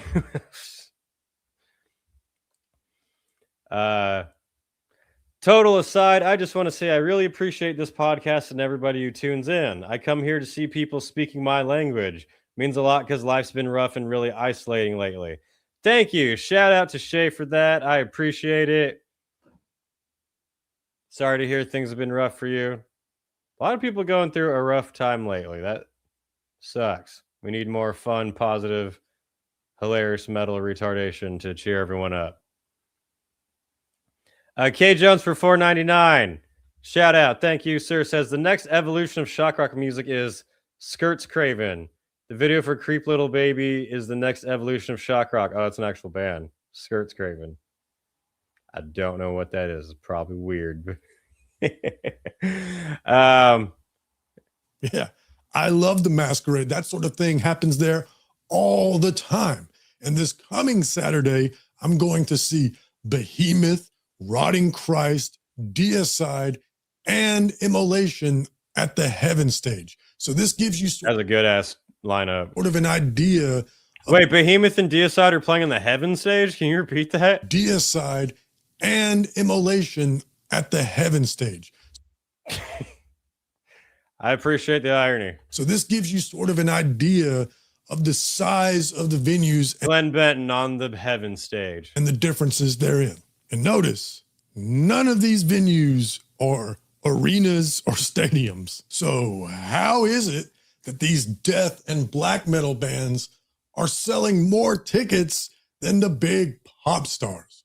Well, it's kind of like winning a championship fight because you're a... Do you mean the death metal scene overall is selling more tickets, or certain bands are selling more tickets than certain artists? Because that's very arguable. Opponent was... A Jelly Roll concert that sells only half the tickets is probably still going to have more people than a sold-out Behemoth show, at least in America. Let's see. Your opponent might have been the... Punch him in the dick, little man. Bigger, better, more skilled fighter, but you still win. And what, pray tell, is the sickness that these pop stars have come down? OG Penguin said, heavy metal philosophy sounds like Randy Savage. And now I definitely fucking hear it. Oh, yeah, brother. Welcome to Heavy Metal Philosophy. Dude, please do like a Halloween episode as Randy said, dude. That would be awesome. Down with Blue Dot Fever. He does sound like it. That's hilarious. Yeah, that's a new term to me, too. So to explain what that is, let's see what the news has to say about it. To the epidemic spreading across the music industry, have you heard of the so-called Blue Dot Fever? It's a term coined by the internet and tabloid newspapers after concerts are canceled due to low ticket sales. The main symptom? Damn, this person sucks. Represented by the little blue dots on Ticketmaster's venue map. Artists including Post Malone, the Pussycat Dolls, and Meghan Trainor all canceling concert dates as speculation grows over maybe you guys just suck. Weak ticket sales. It comes as the average ticket price in 2025 hit $135. And as you know, it can't be that people don't want to come see us. There's a new fever going around. Skyrocket. Fauci's fault. During resale. So are concert goers at their breaking point over price? Now, recently, a string of high-profile acts have canceled their shows or tours, like Post Malone, who said he was canceling some tour dates and postponing the start of the tour so that he could finish some new music. There were some reports that that wasn't bad. Those initial shows, ticket sales were struggling, but that was his official response. The Pussycat Dolls also had to cancel their North American reunion tour, except for the Out Loud festival they're playing, and they were straight up like... You know, the Pussycat Dolls way back in the day used to be like a prostitution scene. That's what I heard in the rumors of the internet. Yeah, tickets aren't selling. We're sorry. Which I thought it was great to see that level of transparency. But other big names like Zayn Malik and Megan the Trainor have all canceled tours. So yeah, Cryptopsy may have only sold a few hundred tickets Tuesday night, but it's more than zero. Right at this time, Cryptopsy... I could see Behemoth selling more tickets than the Pussycat Dolls, I'm going to be honest. Has sold more tickets than Meghan Trainor, the Pussycat Dolls, and Zayn Malik combined. Never thought I'd ever say that. Now, repeat that. Time, Cryptopsy has sold more, only sold a few hundred tickets Tuesday night, but it's more than zero. Right at this time, Cryptopsy has sold more tickets than Meghan Trainor, the Pussycat Dolls, and Zayn Malik combined. Never thought I'd ever say that. Now, right here, I have to be fair and point something out. Yeah, are you talking about like percentage-wise, individual concert, overall? This isn't Taylor Swift or Harry Styles or Billie Eilish I guess we're not getting to that part. Talking about here. Those pop acts aren't having any issues selling tickets. They can charge pretty much whatever they want, and fans will still have a problem getting their hands on tickets. But the difference between those mega... Someone said that dude destroyed his voice. He could do an epic Tom Waits cover. The Randy Savageness intensifies. K Jones for $4.99. Shout out to you, man. Says, I love your content because I'm 43. I don't know what age has to do with it, but thank you. Bro must buy you a drink at a festival. I appreciate that, sir. I wonder how many packs of cigarettes. I have no idea if he smokes or not. He might have just been lucky enough to be born with an epic voice. Don't be hating. Stars, and the stars we're talking about in this episode, illuminates the point and two other things. Number one, there's something going on in broader society writ large. Ben Baker, ripping. And number two, there's a big difference between metal fans and pop fans. Let's start with number one, because what's happening in the concert industry is happening across all segments of society. And that's that the upper echelon is doing better than ever, and the middle class is becoming non-existent. And here's where I want to ask you a question because I don't know. Is there any such thing as a lower class pop act? Have you ever gone to Corey Feldman, a dive bar and seen a pop artist playing to 6 people and 3 of them are the band's significant others? Anyway, let's go to number 2. The rules are different for metal bands. I feel like you can find that. Just Lady Gaga went to see Iron Maiden. Yeah. Pixel Grip, says Duncan McLovin.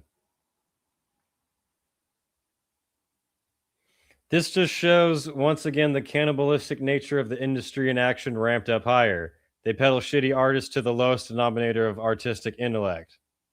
This is true. Then once their short attention spans do what they do, the money stops and the industry spits their chewed carcass to the gutter. That's how it works, yeah. They just grind you through. Than pop stars. Why? Because metal fans are different than pop fans. What's the smell worse difference between Taylor Swift and Meghan Trainor? Taylor Swift had... I don't know who Meghan Trainor is. That's the difference. Swifties. Do Meghan Trainor or Zayn Malik have dedicated fans like that in North America? Meanwhile, I had a guy on my podcast that followed Metallica on tour all across the country. Are there a lot of people that would follow Meghan Trainor and Zayn Malik across the country like that? And let's go back to metal. Are there a lot of people that would follow Cryptopsy across the country like that? It's always been pretty nuts when fans will follow a band's tour and go to like multiple of the same show night after night. I'm sure in this big world, there's a few, but not a statistically relevant amount. No, the difference between metal fans and pop fans is metal fans are fans of metal. So while there may not have been a lot of Cryptopsy mega fans at the Cryptopsy show, there were I bet you there were a lot of metal fans that saw, hey, Cryptopsy's coming to town and they've got Necrot and Spirit Adrift and Blood Monolith with them. That's a good lineup. Yeah, I'll go to that show. And I don't know what the exact ratio of Cryptopsy mega fans to just metal fans was at the show. I didn't conduct a census while I was at the show, but metal fans in the audience will know exactly what I mean. At the end of this month, 1 of 9 is going to be in Atlanta. Hey, good band. And I'm not a 1 of 9 mega fan, but on that bill, they're also going to have All Hell and Cloak in the lineup. And again, I'm not mega fans of those bands either, but I am a mega fan of heavy metal. How many pop fans? Also, 1 of 9 is not going to have the concert prices of Megan the Trainer or whoever the fuck these pop people are. That is a big difference. Fans are like that. They just love pop music merely for being pop music. There are diehard rap fans like that and country fans and no, there aren't. No, there aren't. They just go with trends. Blues and jazz fans. There are people that will see, hey, a jazz festival is coming to town. Yeah, I'll go to that. But who is out there going to pop shows featuring acts that they don't even know? I mean, to be fair, even though I ripped on Coachella really hard, deservedly so, there are a bunch of smaller acts there that do have massive crowds. Granted, it is Coachella, but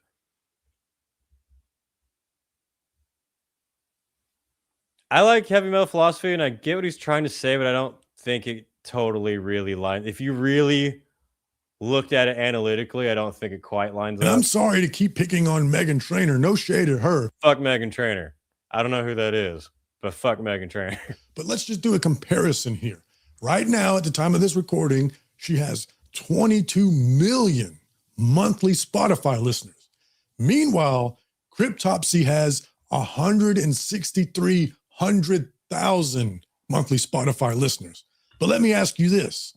How many of Cryptopsy's monthly listeners are the type of people that think to themselves, I want to listen to that None So Vile record. I'm going to pull that up on Spotify and listen to it. And conversely, How many of Meghan Trainor's monthly listeners are people that pull up an album like that versus the fact that she's on multiple different pop playlists that constantly play in the background? Passive listening is not the same thing as fandom. And we've all got artists like that. I don't have to keep picking on pop music to make this point. Let's use rock as an example. If for some weird reason I'm in my car and listening to the radio, and let's say... Well, I don't see the big deal of pop music. They don't play or write or even sing their own music. I have more respect for bands that do the work. No auto-tune, more talent in metal bands. Oh yeah, I agree. I don't give a shit about any of these plastic dancing people. Meghan Trainor is the one who made songs about being fat, but then she got skinny. No, not Lizzo. This past Saturday, I saw Defeated Sanity was playing 15 minutes away from me, so I went. Without checking out the lineup, Fucking Stabbing was on the bill, and I just recently got into them. Sick show. See, real shows still happen. Sorry, I'm dying. Give me 1 second. Good likes to perform as Stagecoach. I would watch that. Pop stars sell out arenas. Brutal death metal does not. Yeah. That's what I'm saying. It's kind of hard to really compare this in terms of venue and fans attending or tour overall percentage or literal numbers.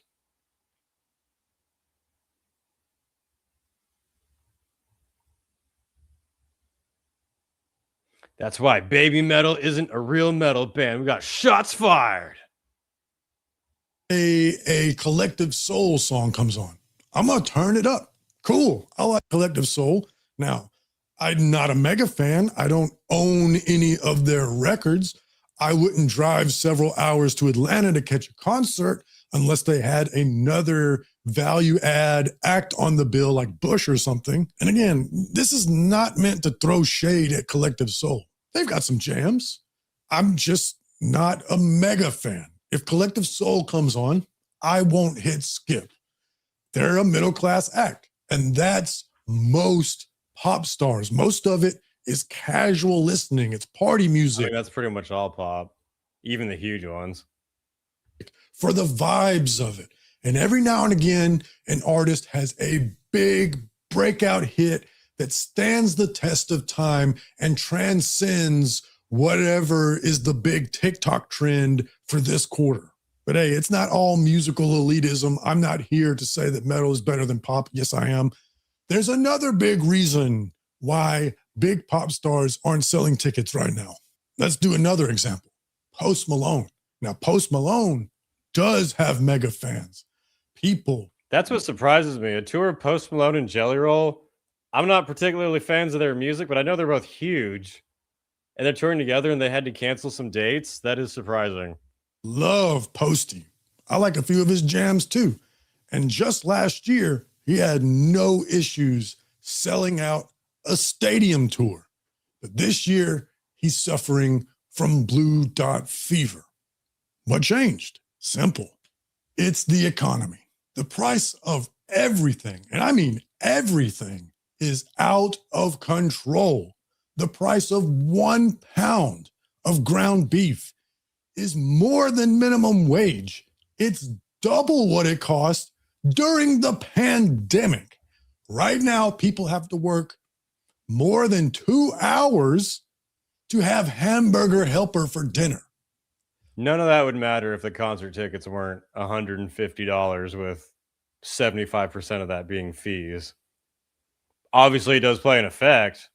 I used to buy a big tin of Dunkin' Donuts coffee grounds for $14. Right now, it's over $25. So now I buy a cheaper brand of coffee, which is also going up every single month.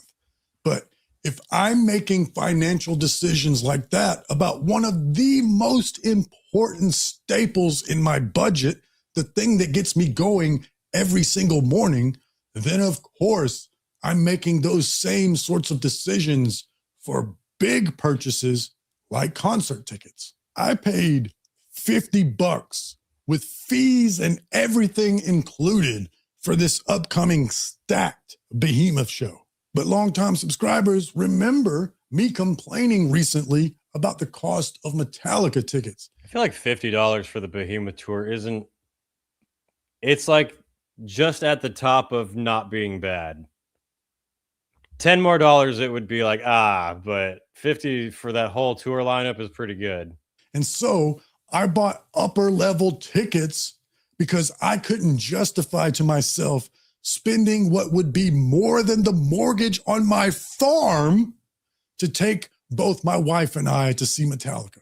And think about this. If a pop fan spent $1,000 or $2,000 to see Taylor Swift last quarter, last year, whatever, and then Post Malone comes to town a couple of months later, can that pop fan afford to spend $1,000, $500 again? If they're balling.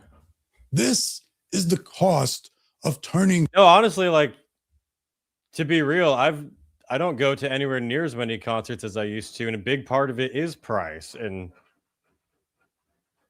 all right, people are fucking with my door right now. Cool. But the price of concerts, even the behemoth one, Nightwish touring, metal bands I'd go to see all the time, those have definitely gone up in price. And it does make it more difficult. Concerts into a flex that you post about on Instagram instead of the communal experience they were meant to be. Now that everything is too expensive, people are prioritizing their expenditures. And a few $100 to see an artist that I would only casually listen to is not going to get high priority in my budget. For a couple of $100, I can go see metal shows with bands that I'm actually a fan of. Fuck, hang on one second.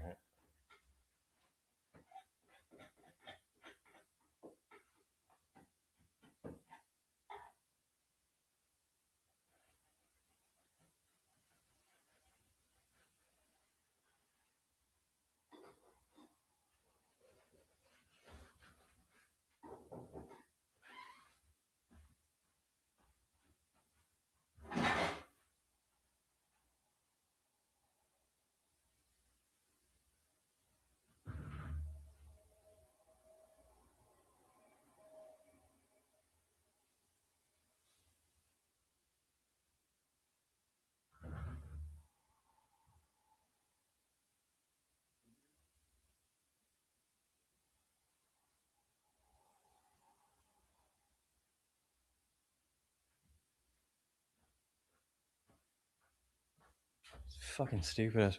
They're repainting the door right now. They've been repainting the entire apartment with no fucking warning, by the way.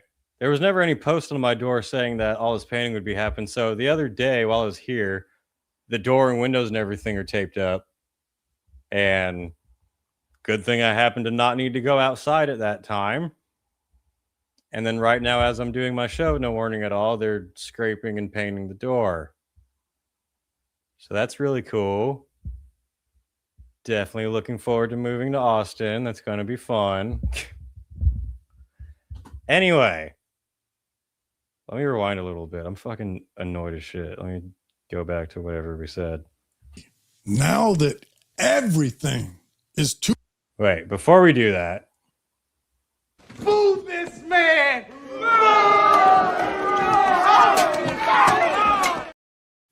That wasn't for heavy metal philosophy. That was for the people at my door. Too expensive. People are prioritizing their expenditures. And a few $100 to see an artist that I would only casually listen to is not going to get high priority in my budget. For a couple of $100, that's me with most concerts now, admittedly. I can go see metal shows with bands that I'm actually a fan of every weekend of the month. I recently did an episode blaming the UFC in part for high concert ticket prices, And one comment on that's the UFC. I mean, come on. That's crazy. So Austin, you're going to move to East California. I'm going to move nearby it. Either the Georgetown or the Bee Cave area. The suburbs area around Austin are looking like the spot to be.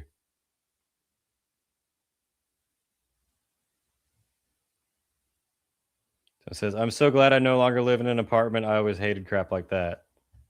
It wasn't a problem until recently. And yeah, I'm pretty sure they're going to raise the rent by the end of the summer. So that will be fun. On that episode really stuck out to me. Raul Duke commented, quote, and as the price of bread also rises, we ain't got money for circuses, end quote. And damn if that ain't the truth. I would argue that part of that too is that a lot of that money is going to nothing. It's not just that concert tickets are more expensive and artists are getting paid way more. Concert tickets are more expensive and artists are getting paid way less. And a lot of that is going to these bullshit fees that are literally made up just to profit companies like Live Nation. These big artists, they need to downsize their shows and charge less. If we have to tighten our belts, then so should the 1%. And I say this. I mean, I'm sure there are plenty of bands who are just asking too much to start off with, but it's not just as a metal trying to take everybody to task head, but as a music fan. I'm not going to stop going to concerts, but 3- and 4-figure ticket prices ain't ever going to fit into my budget. Black Sabbath would have to reanimate Ozzy and put on a show for me to pay 4 figures for a concert ticket. So thank God these death metal bands probably wouldn't. Even if they literally brought back Ozzy from the dead, I'd be like, $1,000 is a lot. Sharon says, Austin, my eldest son moved there 6 years ago. He's coming back to Cali. Hates Austin. His house is in Georgetown. Really? What are his reasons for hating it? I know it's not a perfect place. I've heard that the summers are quite fucking brutal.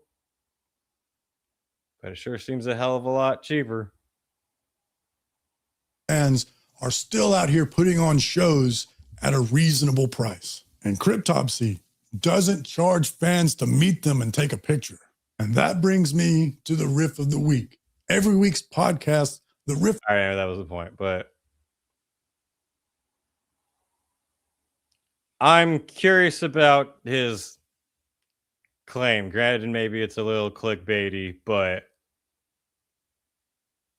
I agree with his point overall that it is more underground bands with strong followers that, I mean, even them usually aren't making a whole ton of money from touring, but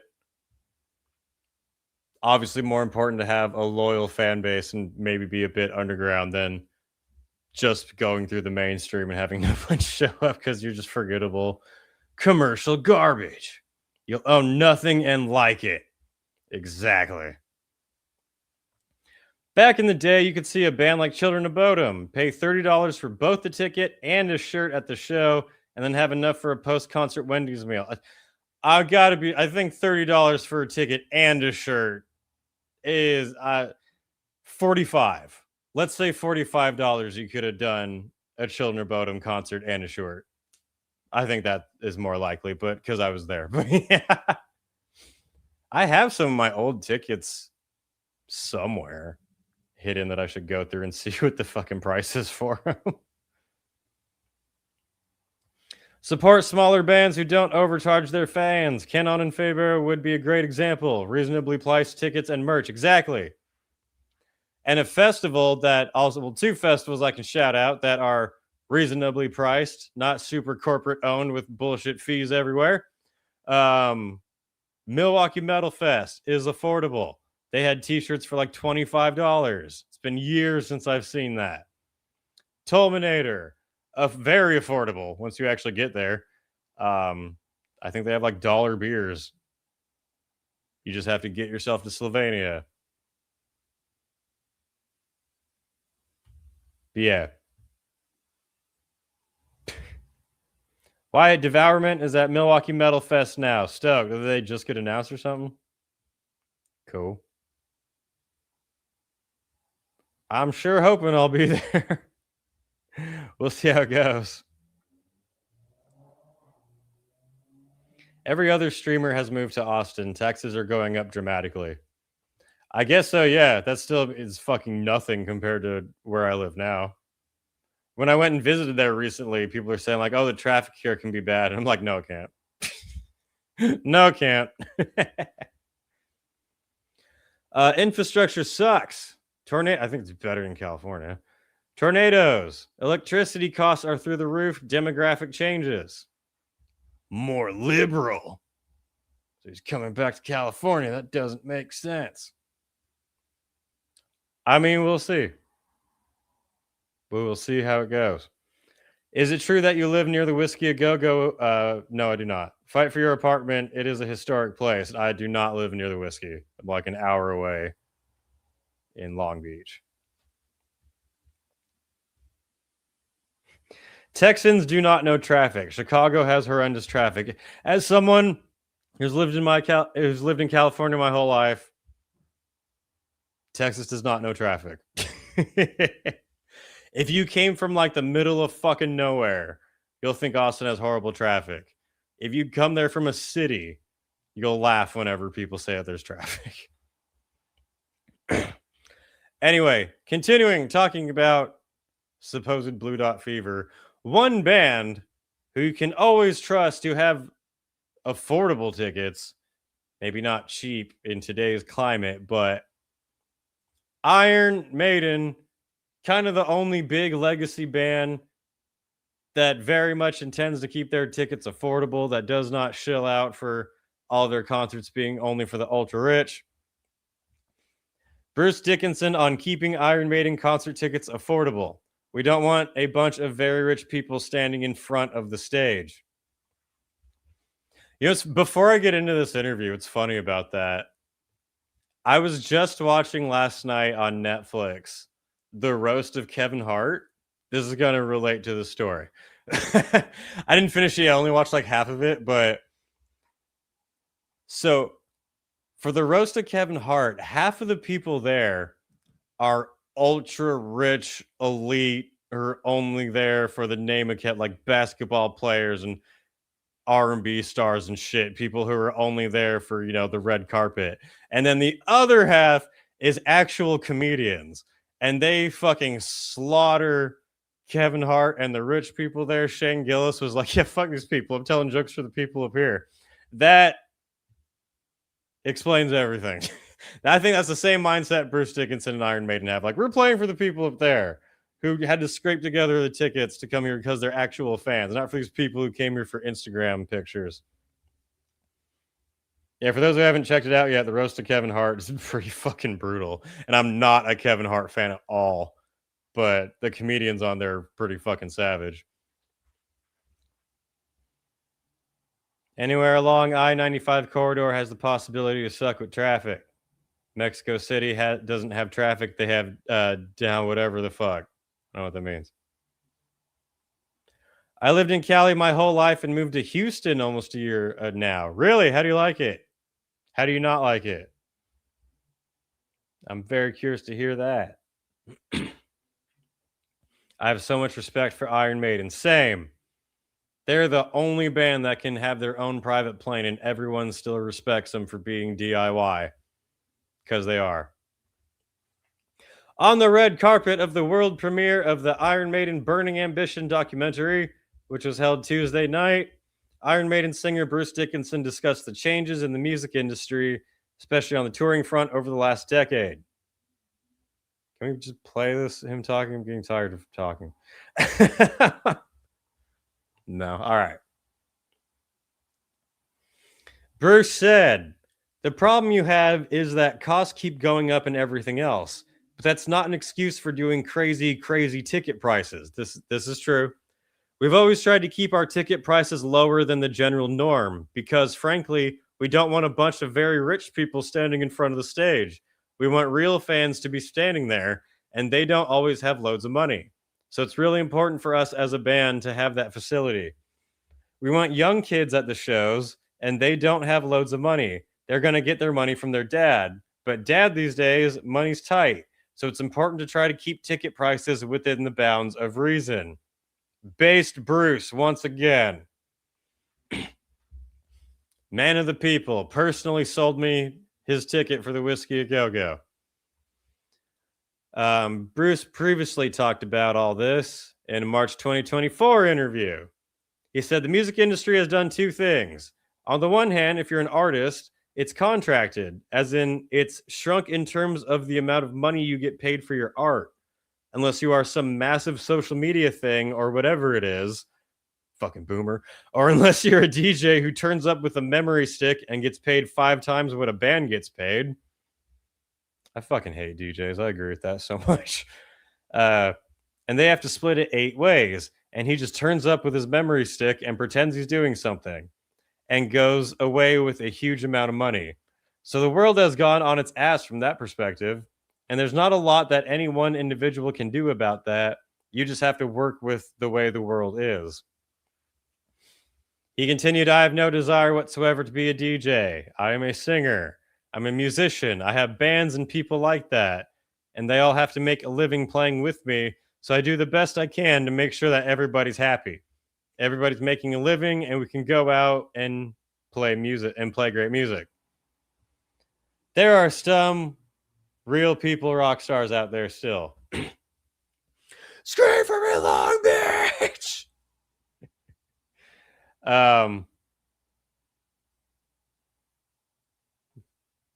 Fucking what was I about to say here? Oh!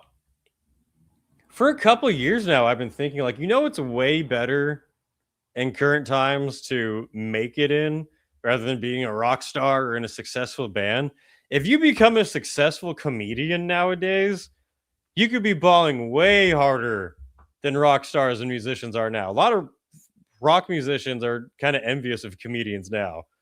You can travel either by yourself or with your friends, bring no fucking equipment. It's doing massive right now in terms of selling out venues. If you have the choice to either become, if a genie says you can either become a successful rock star or a comedian, choose comedian. I think many rock stars would tell you that.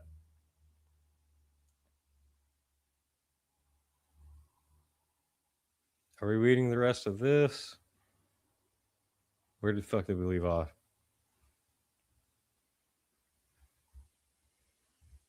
Oh, for Texas. The heat sucks, of course. So far, traffic has not been horrible, and shows have been banging. Also, McDonald's is cheaper and tastes better, so I like McDonald's again. Fresher cows. The drugs are better. Good to know. All right. Confirmed. Moving to Texas.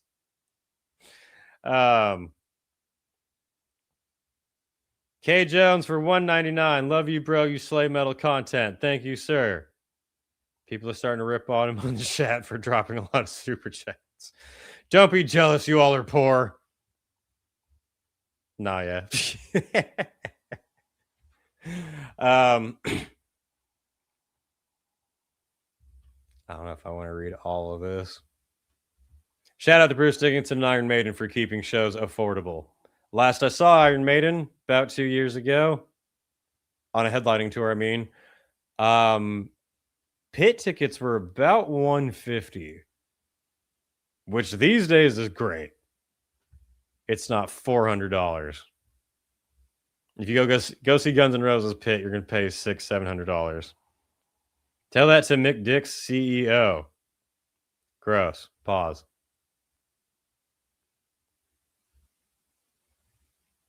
The DJ leaves the stage with a big paycheck and 2 rave chicks waiting for him backstage, while the metal band leaves the venue starved.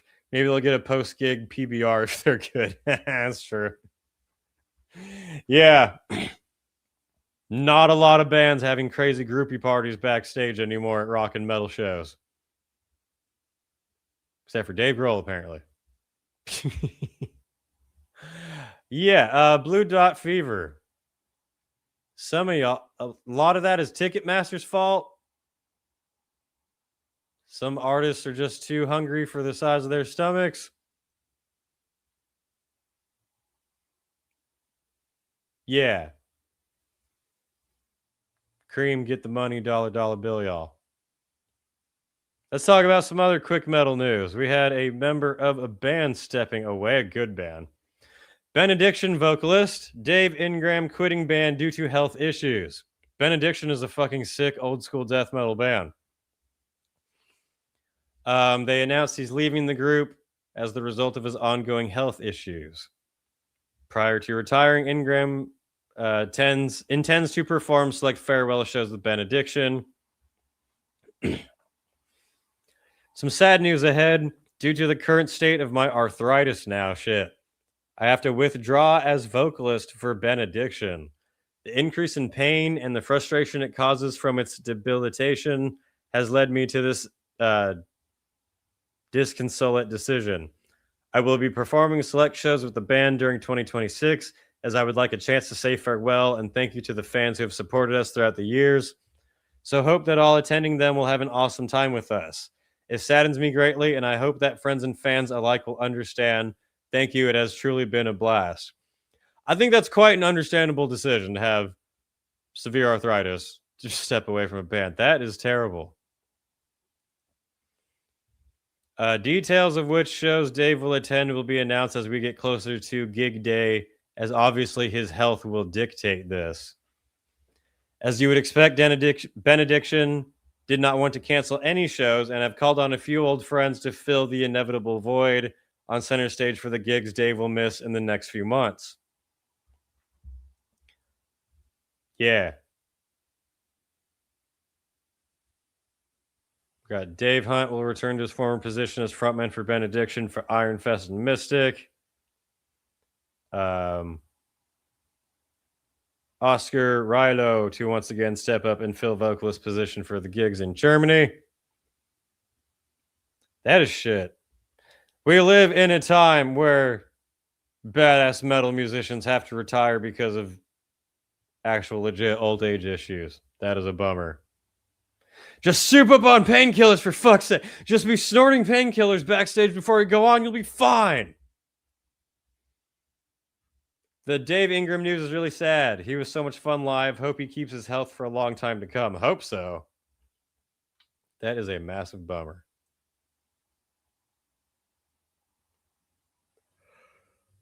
Oh, fuck.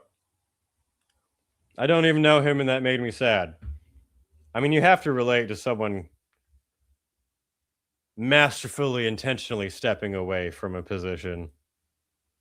You know? Dave was a master of onstage banter along with the dude from Malignancy. I don't even remember the last time I saw Benediction. It's been a long time. Respect to him for working on his life, 100%. Your life is actually more important than your job, than your band, than your stream. Taking care of yourself does actually come first, because then you can do the other things better. Anyway, we still got quite a few things to get to, don't we?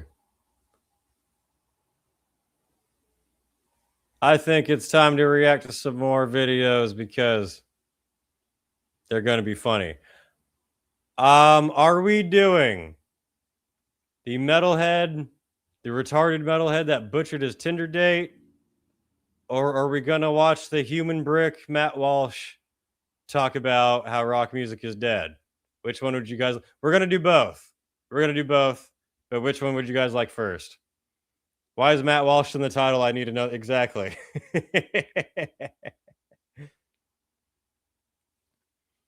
K Jones for $4.99 again. Shout out to you, sir. Funder of the channel. Legit, bro. I appreciate you. My first concert was Manson 97. That would have been crazy. Concerts back in those days would have been affordable, actually. That would have been nuts. The retarded metalhead, please. Please no Walsh. It's happening. Too bad. You're going to have to deal with it. Weird, I usually come first. Pause. Oh, shit. It's time to feed Rocket, and he hasn't even acted on that yet. boo this man, or no, you need to repent.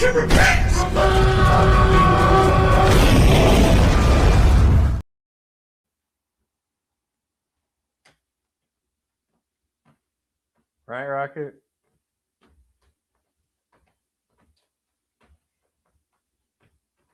You know what? We're going to do... Damn, I don't know. This is a real toss-up. we're talking about right now. We're going to do Matt Walsh, human brick, as I like to describe him. He literally has the personality of a 1920s brick wall. Not the first person I would ever go to talk about entertainment. Made a video on why rock music is completely dead. Some people made a lot of clickbait videos reacting to it just because they hate Matt Walsh. I think Matt Walsh can actually be really fucking funny at times. That said, he tends to not know what the fuck he's talking about when it comes to entertainment culture stuff. Poll Wyatt poll. How do I pull up a poll? How do I do that? I'll do it if I can figure out how to fucking pop it up, but I don't even know how to do one. Oh, there it is. All right. I'm going to feed Rocket in a second, and the chat can decide, are we doing human brick? Which are we watching first?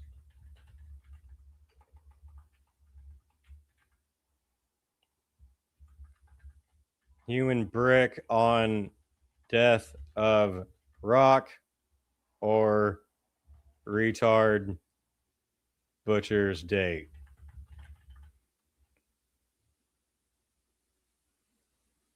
Start and show. Do you guys see the poll? Is it there? This is the first poll I've ever done on the channel. I can't tell if people can see it or not. How do I know if it works?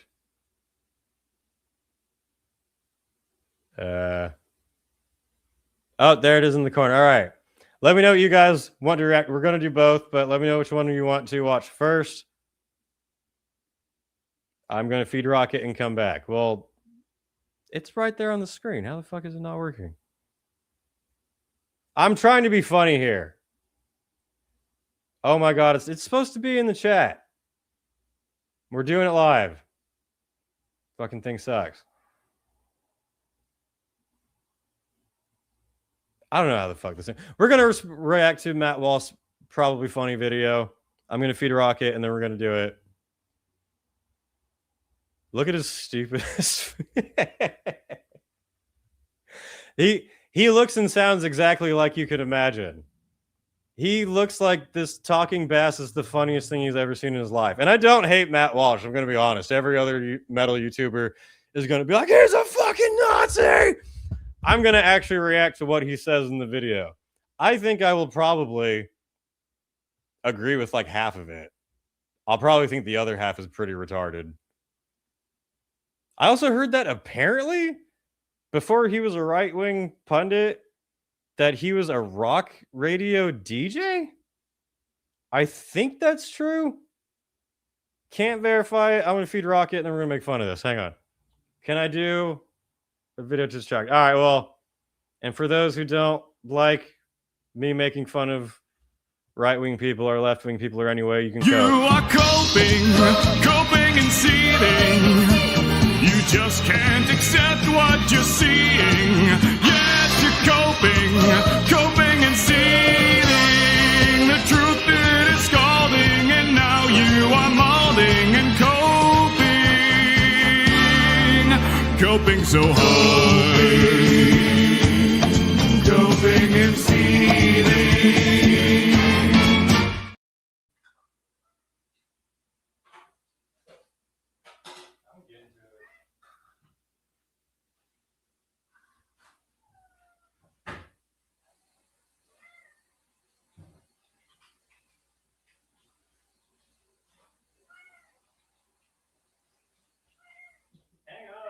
I'm coming. I'm yelling. Calm down. Calm down. Calm down.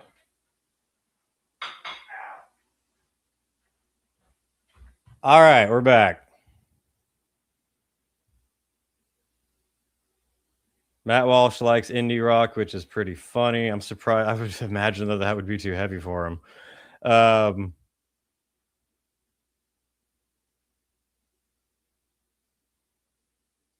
love making fun of it. Exactly.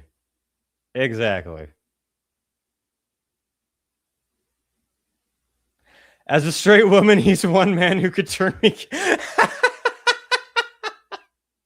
That's a good comment. I like that. That's funny.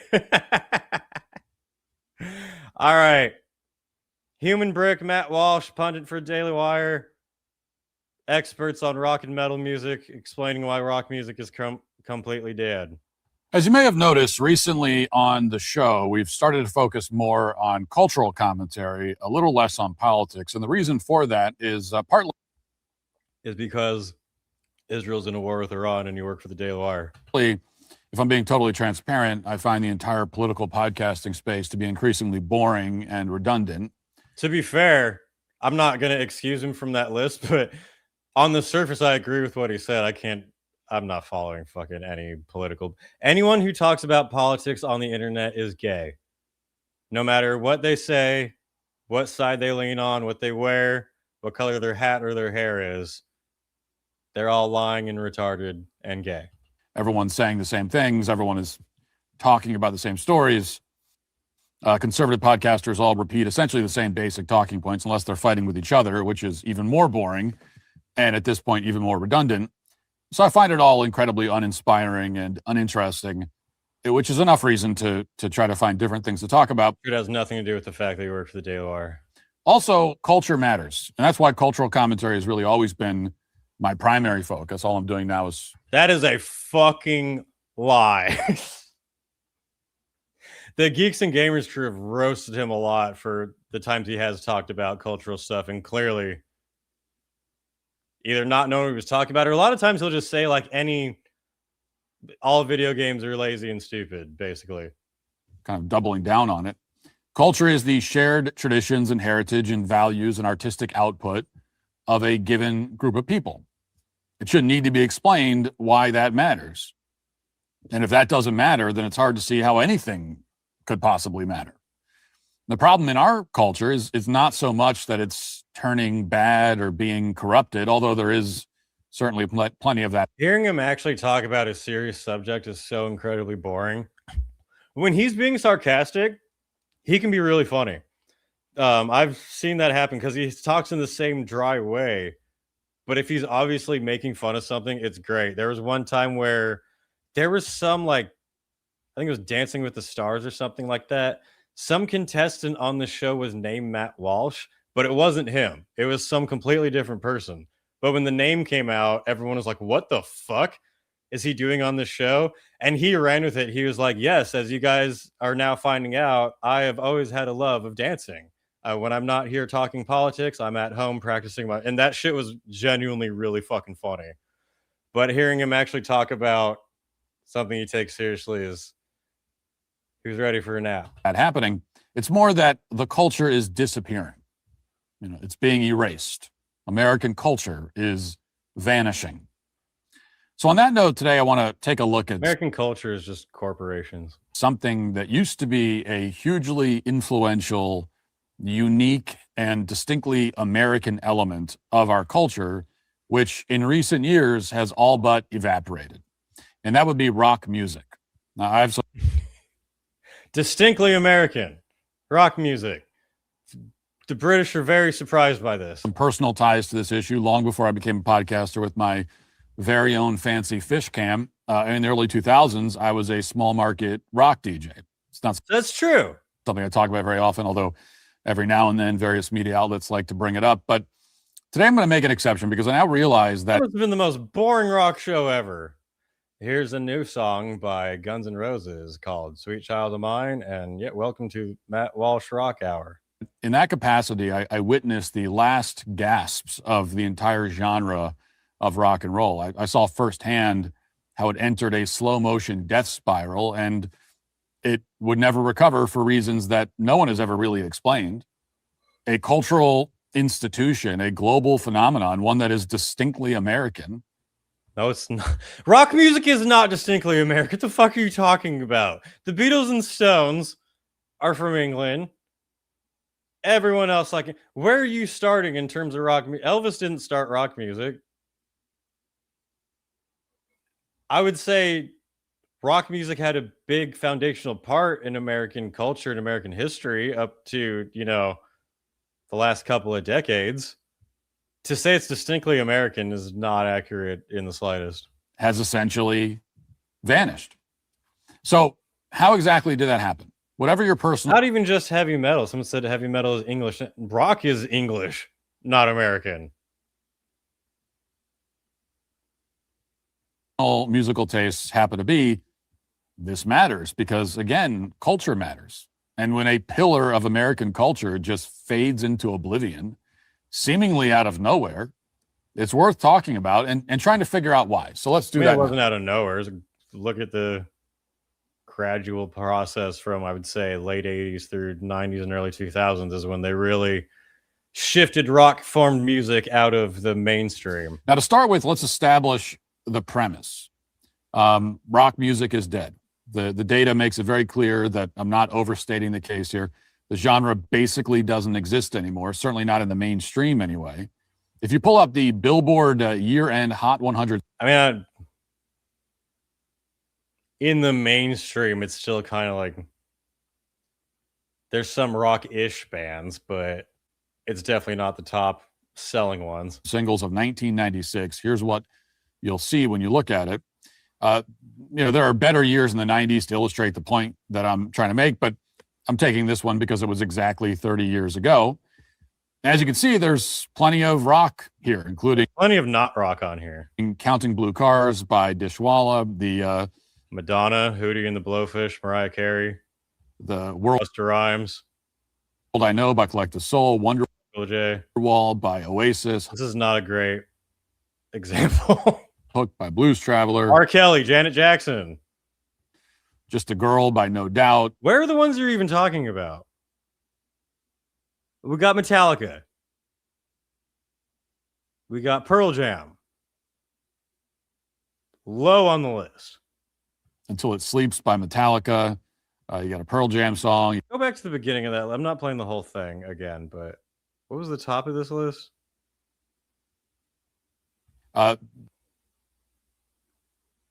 Not rock, not rock, not rock, not rock, not rock, not rock, not rock. I don't think that's rock. Probably not rock. Nope. Nope. Are we counting Alanis Morissette as rock?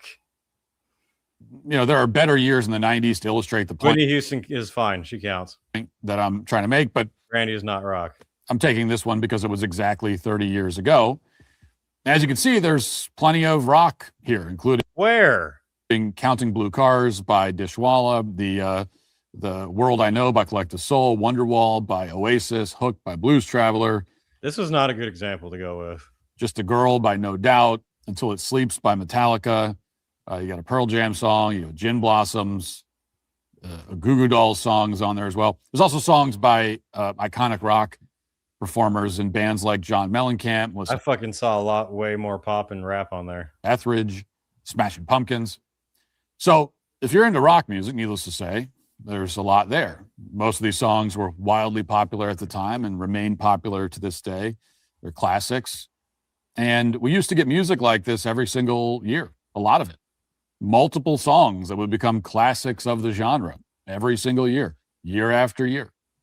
Now, with that in mind, take a look at the current Billboard Top 100 as of... I bet it's ass. April 2026, which mainly looks at streaming in addition to radio plays. Completely different story. The top songs right now are all just this urbanized pop stuff. Pop and rap and country have kind of fused together. Saw a country one at the very top. Where's the beginning of this? Billboard Top 100 as of April 2026, which mainly looks at streaming in addition to radio plays. Completely different story.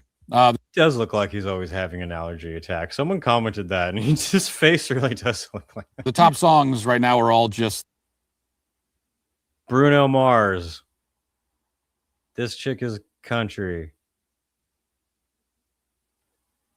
Besides whatever the fuck this retarded thing is down here, I think this is honestly fairly similar to the list he showed. This urbanized pop stuff, pop and rap and country have kind of fused together and everything sort of sounds the same. This particular list is dominated by country songs by artists like Cody Johnson, Luke Combs, Ella Langley, with that Choosing Texas song, along with pop and R&B, Justin Bieber, Taylor Swift, Bruno Mars, Olivia Dean, some rap as well. Now, to my eye, like I see less rock bands than were on the last list, but that's like the last list had 4 and this one has none.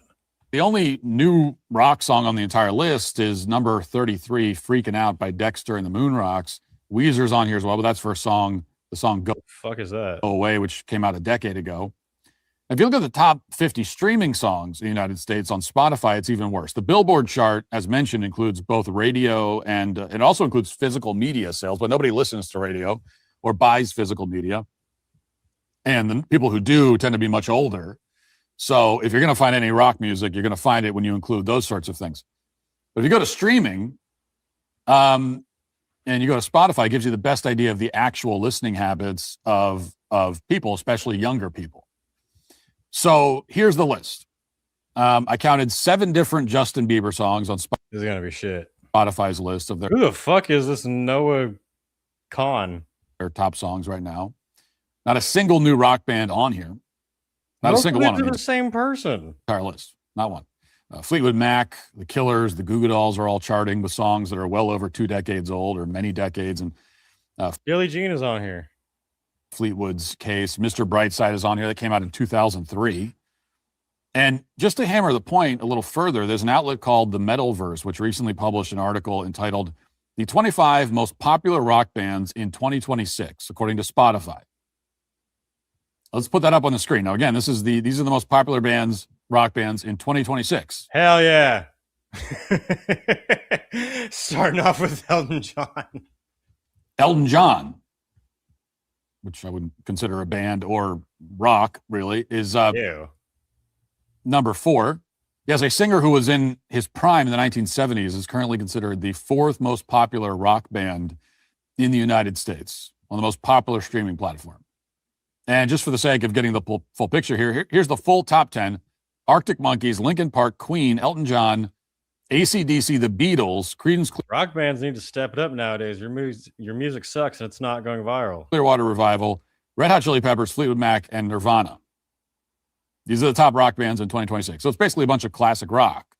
Closest you can possibly get to a band that's current is the Arctic Monkeys, which formed in 2003. Linkin Park, the number 2 currently most popular rock band, formed in 1996. Its lead singer died 9 years ago.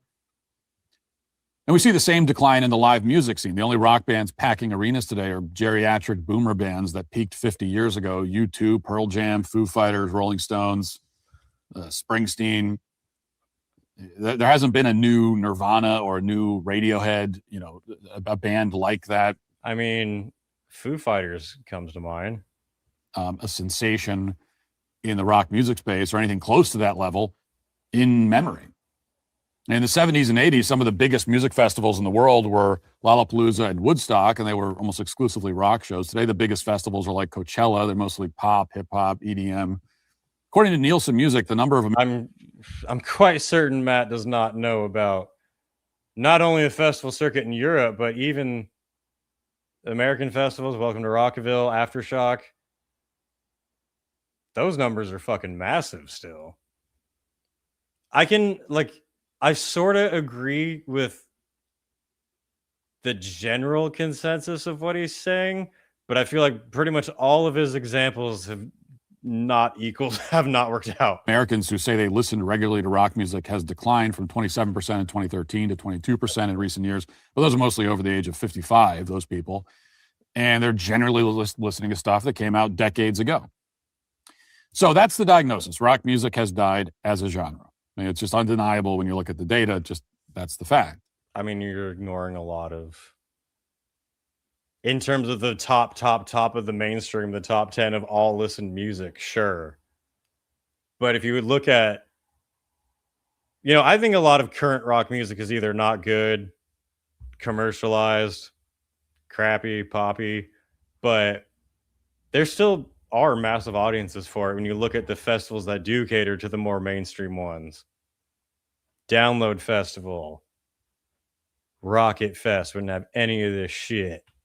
A thing that once defined American culture is now no longer even a part of it. But the question of why... I cannot believe someone from the Daily Wire is being selective on their sources. That's crazy. Why is a lot more difficult to figure out. One possible theory is related to the decline of the monoculture, which I've discussed on the show in the past. This comment. I do like Matt, but I don't really like when he talks about stuff like this because I feel like he's missing a lot. Exactly. He is not the person to talk to you about entertainment stuff. Are you going to talk to your uncle who only does Bible study and that's the highlight of his week about the top rock bands? No. Matt Walsh's kids don't know what an iPhone is. Like, he can be right about some things. Talking like, I'm sure he knows a lot more than me about living in the middle of nowhere outside of society. But when it comes to fucking rock and metal, or not even that, just any cultural stuff. Him talking about video games is hilarious. $4.99 super chat from Astronomicon says, if you wanted to show real rock and metal on the top 40 list, you would have pulled one from the 80s. That's true. There are now so many different streaming platforms and so much variety in content that it's become very difficult, if not impossible, for this country to have a shared cultural experience anymore. I mean, there really isn't one. There are plenty of... Well, that's true, not even just for music. That's movies. Think of how many movies were classics just because they happened to come out at the time where there weren't that many choices. Now there can be great movies out, but they're lost on so many different streaming platforms. That's not just a music thing, but yeah. That is something that people don't realize, that with as we've gotten more choices available at the touch of our fingertips, it really separates everyone. You don't have that communal aspect of this album came out, this show is coming out, this movie sucked. High quality bands and movies and albums that can be very successful and profitable, and yet most of the country hasn't even heard of them. By contrast, at the time of the British invasion and for several decades afterward, people had very few options for discovering new music. They learned about bands from a small number of networks, particularly late night television, magazines, radio stations. Pirate radio, bitch. When the Beatles appeared on the Ed Sullivan Show. Which is funny him talking about this because he's the type of parent who would have walked in on those kids listening to their secret radios and broke their album and made them go to church for a week. In February of 1964, more than 73 million people were watching. More than 73 million people in the United States. That's roughly 40% of the population of the entire country at the time were watching this one performance live while it happened. Other than the Super Bowl, no other cultural event gets anywhere near that kind of viewership today, not as a percent of the population. Here's what it looked like to give you an idea. That doesn't happen for fucking anyone anymore, though.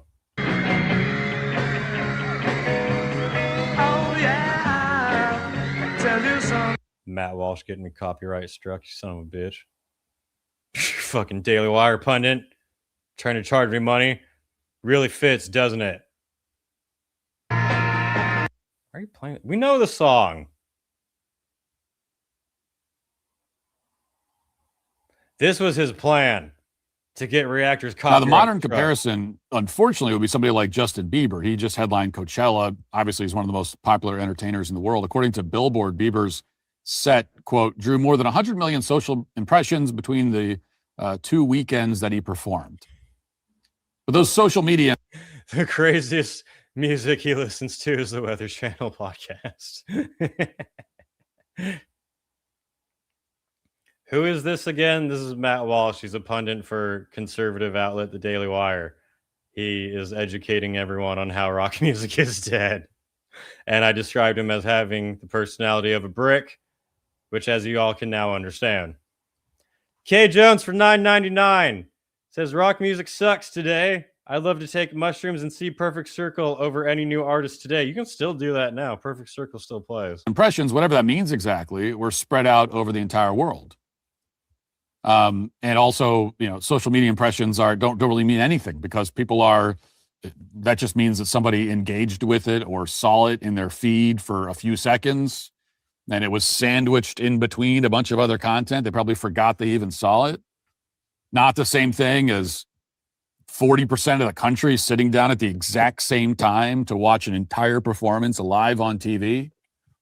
But that was back in a time when you didn't have social media, when you couldn't watch things live on your phone, when fans of the Beatles couldn't just watch their videos at any time that they wanted to. This comment from Shay is good. The point does stand that we need a rock band that blows everyone out of the fucking water across the board. Like everyone knows Queen, everyone knows AC/DC, Nirvana, the cultural impact of it. Yeah, and that's why, like, I would say that I can agree with the general point that Matt is trying to make, but he is one of the worst people possible to be trying to make this point, and he's using terrible examples.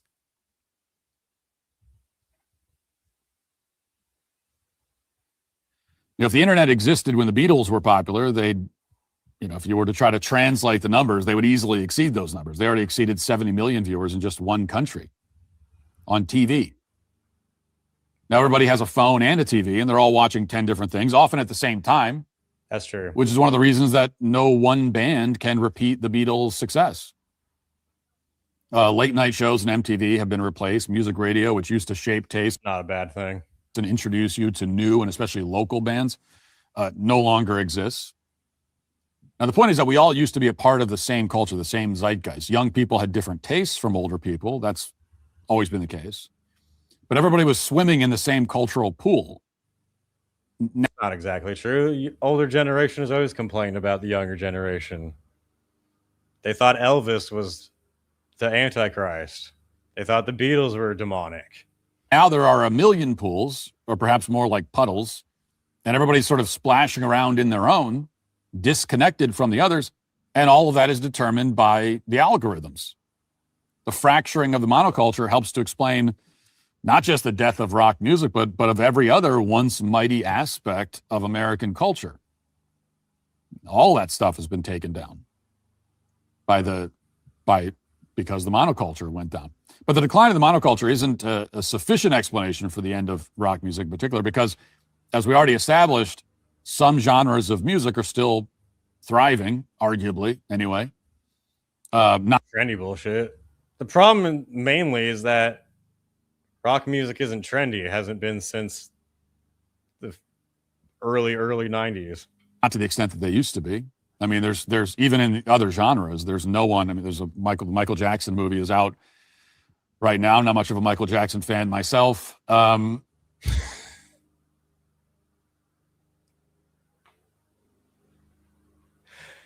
guy who works for the Daily Wire doesn't like Michael Jackson. That's interesting. But there's no one today.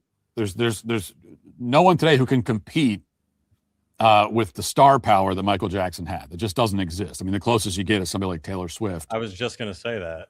And it's just not the same thing at all. I mean, Michael Jackson could go literally anywhere in the world. He could go to a tribe somewhere in some third world country in a jungle, and they would know who he was. And that kind of thing doesn't exist anymore. That's not true. Pop stars I hate are still Beyonce, Taylor Swift would have a hard time going anywhere without being mauled by everybody. I don't like them. I'm not trying to defend them. But yeah. So you can't use that alone to explain why rock music has died. There has to be another factor or set of factors to explain what's going on here. On his YouTube channel, Rick Beato suggested another way of looking at the problem. Matt breakdances to stock prices. Which is to zoom out a little bit. Instead of focusing on the end of rock music. You know, he celebrates his kid's birthday by letting him have one M&M. That's your one piece of candy for the whole year. We should try to figure out why bands in general, of all genres, are dying out. Watch. If you go What's up, Rick?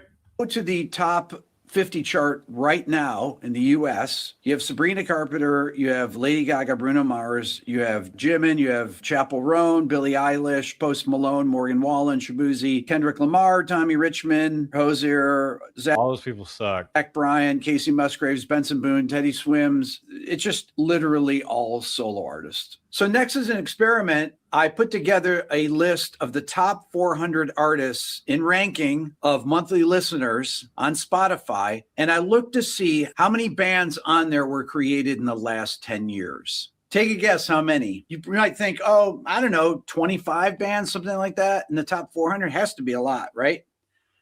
It's actually only 3. Only 3 bands in the top 400 artists on Spotify have formed within the last 10 years. 3. I'd be curious to see that list for other decades too, and see how many within the last couple of years were making it to a top list like that. Spotify is not a reliable source at all, especially those pop people. All those numbers are artificially inflated. He has like a dozen kids. I don't think Matt knows what condoms are. They're against his religion. The only 3 bands he identified in the top 400, which formed within the past decade, were a group of... I think if Matt is excited, heartbroken, angry, overjoyed, depressed, or bored, his facial expression will look exactly the same. It's one of those like diagrams you see where like the face is all the same. It's like happy, angry, sad. Frontera, Maneskin, and Richie Mitch and the Coal Miners. None of them were ranked in the top 100 by audience size, so less than 1% of the top 400 artists consists of bands that were formed in the past 10 years. Again, pretty striking. The vast majority of artists are individual performers like Billie Eilish, Sabrina Carpenter, Bruno Mars, The Weeknd, Taylor Swift, Lady Gaga. They're not individual. They have backing bands, but I get your point. And so on. Now, there are several reasons why this change occurred. For one thing, when everybody started streaming music, the economics for musicians became a lot tighter. It became much harder to split revenue between 4 or 5 people. And more importantly, music production software is far more advanced than it was 20 years ago. You don't need a... Matt likes to talk about cultural stuff like he's breaking news with it when it's been known for like 6 years. Band to create a drum track or a bass line anymore. You could just have the software do it. And on top of that, social media rewards individual stars. Audiences prefer to interact or think they're interacting with, say, Lady Gaga or Selena Gomez or whoever on Instagram rather than an entire group. You know, they want to talk to the star, not the star and her sweaty backup guitarist. And that's not even getting into the fact that I want to talk to the sweaty backup guitarist. I want to hear all the stories. Bands are much bigger risks for studios because they can split up. They can get involved in lawsuits. Risk mitigation has become the name of the game, which is also why movie studios only put out sequels and franchise films. They want safe and popular IP. Less risk.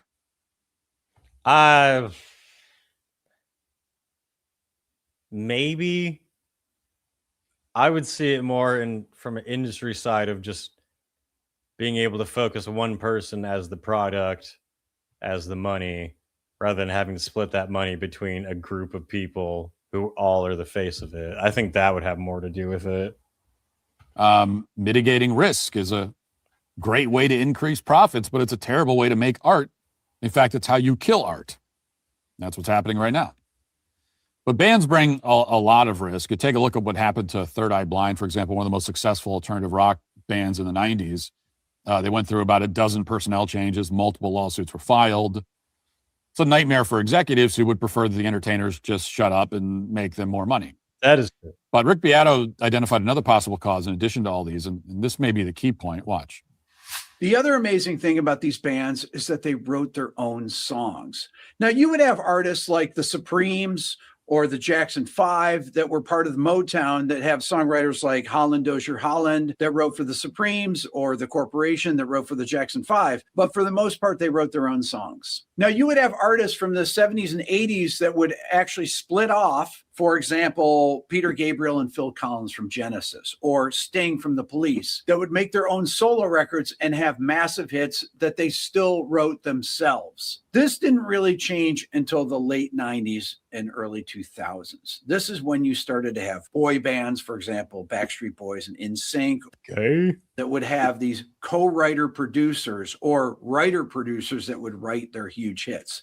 This is where people like Max Martin started to come on the scene. And this also happened in rock music. I know because I was part of this thing, being a producer / songwriter. You started to see artists like Aerosmith. I think that's pathetic. I'm going to be honest.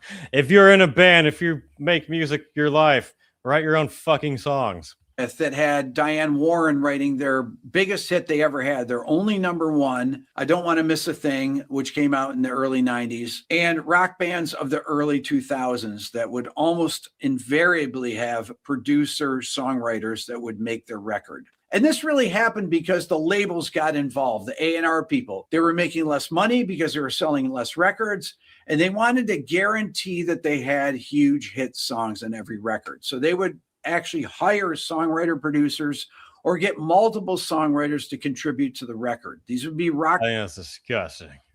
And it still happens now for sure. bands that would appear to be bands, but they'd actually be co-writers or producers writing and making the records themselves and not even including the band in there. Once record labels began outsourcing songwriting and became even more risk averse, certain kinds of music thrived. It was much easier to make somebody like Justin Bieber into a star, for example. His producer had him record some lo-fi videos on YouTube, made him seem authentic, and then paired him with ready-made beats and lyrics. And all he had to do was go along with the script, and it became a money printing machine.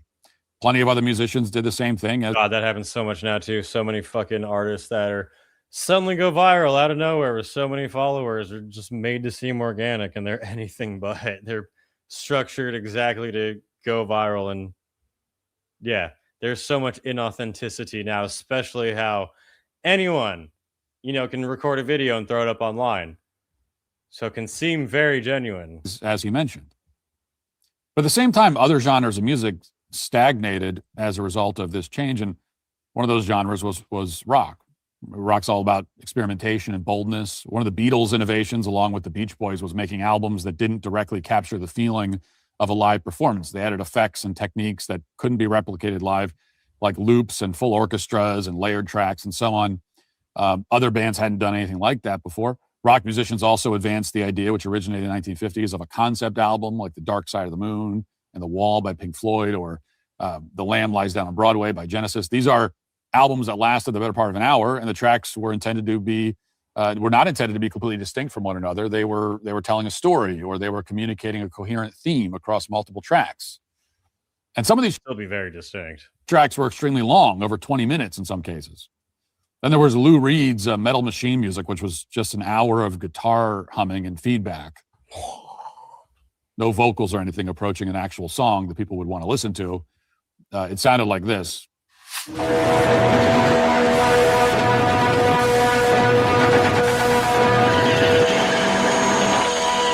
Fuck is that?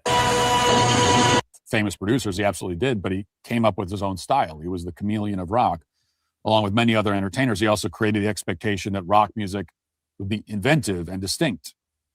And once that went away and rock became a sappy, generic, made-for-radio commodity like everything else, Aerosmith's As he lists only the most mainstream recognized bands. Want to Miss a Thing comes to mind, then rock as a genre had no reason to exist anymore. And by the way, I Don't Want to Miss a Thing was originally intended as a power ballad for Celine Dion. That's according to the songwriter. They only made it into an Aerosmith song because Steven Tyler's daughter was cast in the movie. Mother's Day is... No, I'm not doing your ad, fool.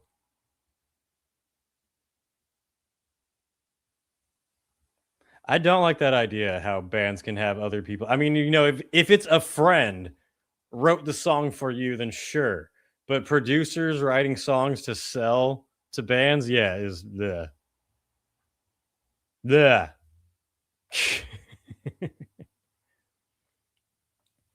Someone's being weird in the chat. So, $9.99 super chat from K Jones, but it says, and I hate that the only reason Wyatt E responds to me is because of paid super chat. Parasocial, whatever is real. I'm kind of getting the vibe that you're maybe not totally sober right now and might want to take a second.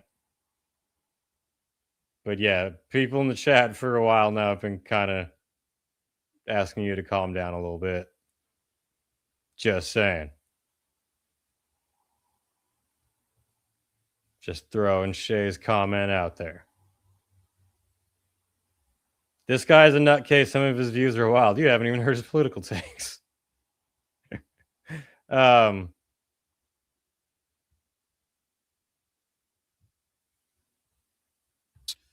of that happens anymore. But as tempting as it would be to blame writers for what happened to rock music, the truth is there's plenty of other factors at play. I wonder what those factors could be.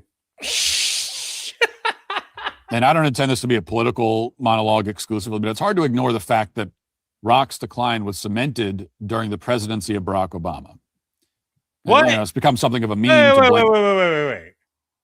Say that. Repeat that. Existing IP with a song on the soundtrack that becomes utterly ubiquitous. None of that happens anymore. But as tempting as it would be to blame writers for what happened to rock music, the truth is there's plenty It's Obama's fault. of other factors at play.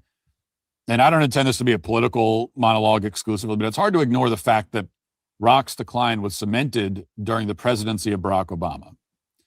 It's become something of a meme to blame Barack Obama for everything. Thanks, Obama, being the operative phrase.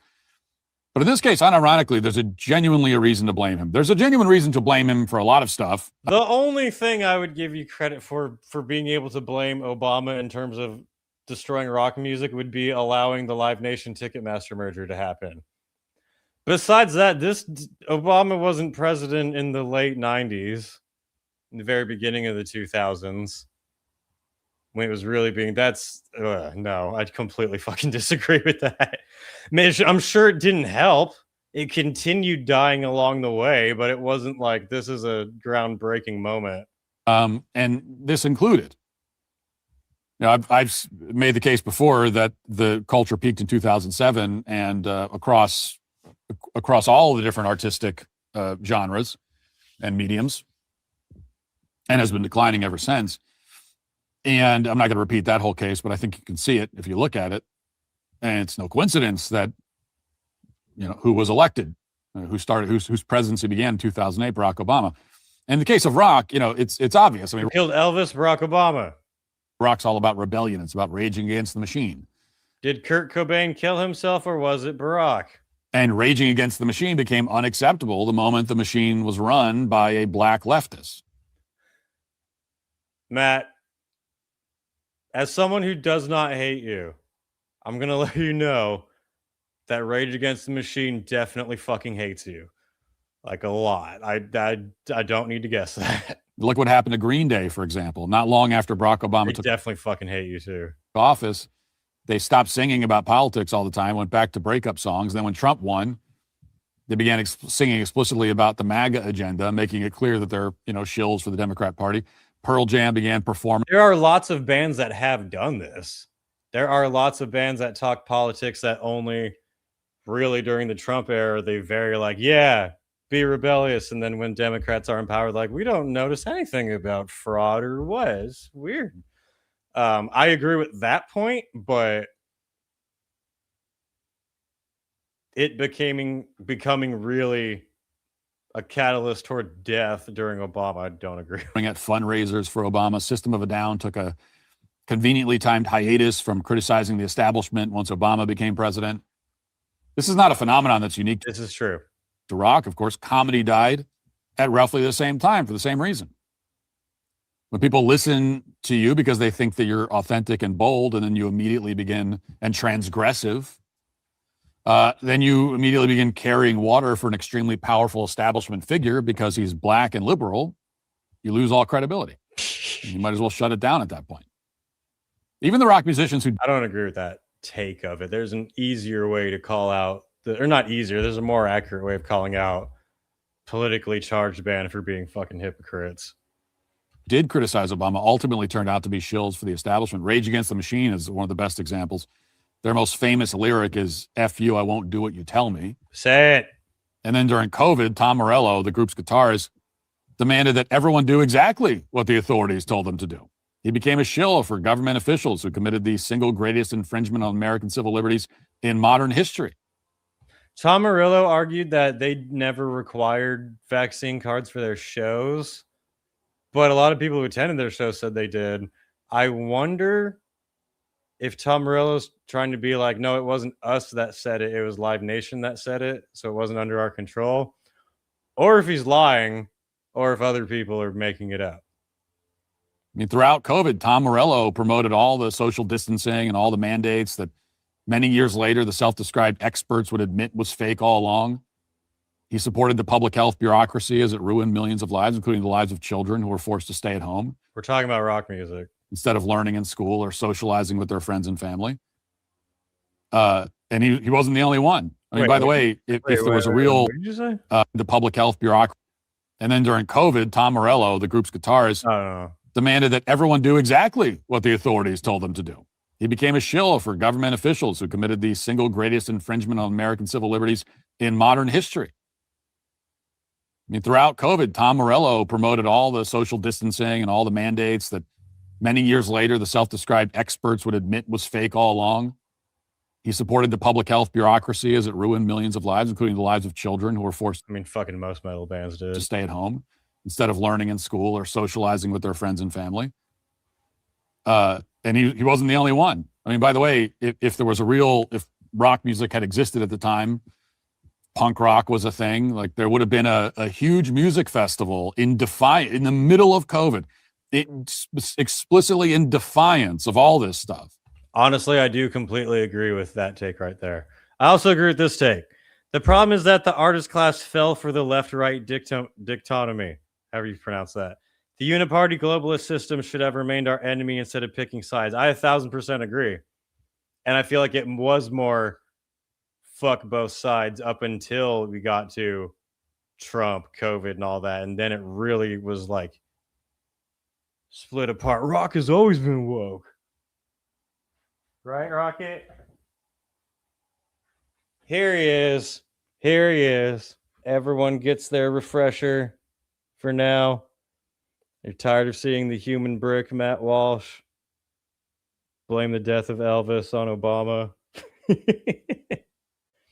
Yeah. Like I said, if you cut out like half of that, I agree with some of those points, but he's definitely not the best at making them. Or what he was very selective, like most internet Christians are, about the results of things. Since Rocket came up at a good time to distract everybody, we'll cut off Human Brick, Matt Walsh talking about rock music there. That was only about half of it. There's more to go through. I'm just skimming it really quick, but he's not the best person to make those points. I can agree with the general. I agree with the title of the book. Some of the chapter names are all right. Most of the details are pretty stupid and bad, is how I would describe that. Barack Obama? Coincidence? Exactly. Exactly. Fuck everybody, play good music. I do agree with this point that there should have been a big punk uprising during COVID.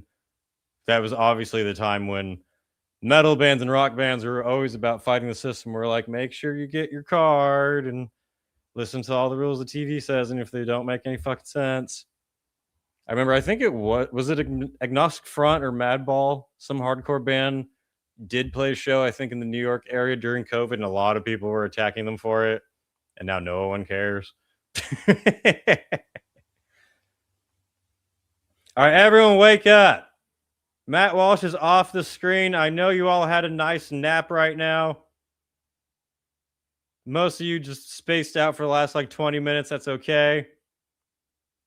I want to play the Gun Drummer clip, but we can't get taken down. So I'm going to play the other clip I forgot I uploaded. Here's my response to 85% of what Matt Walsh said. Uh-oh, retard alert. Retard alert, class. Matt Walsh is the best guy at the Daily Wire. It's not saying much.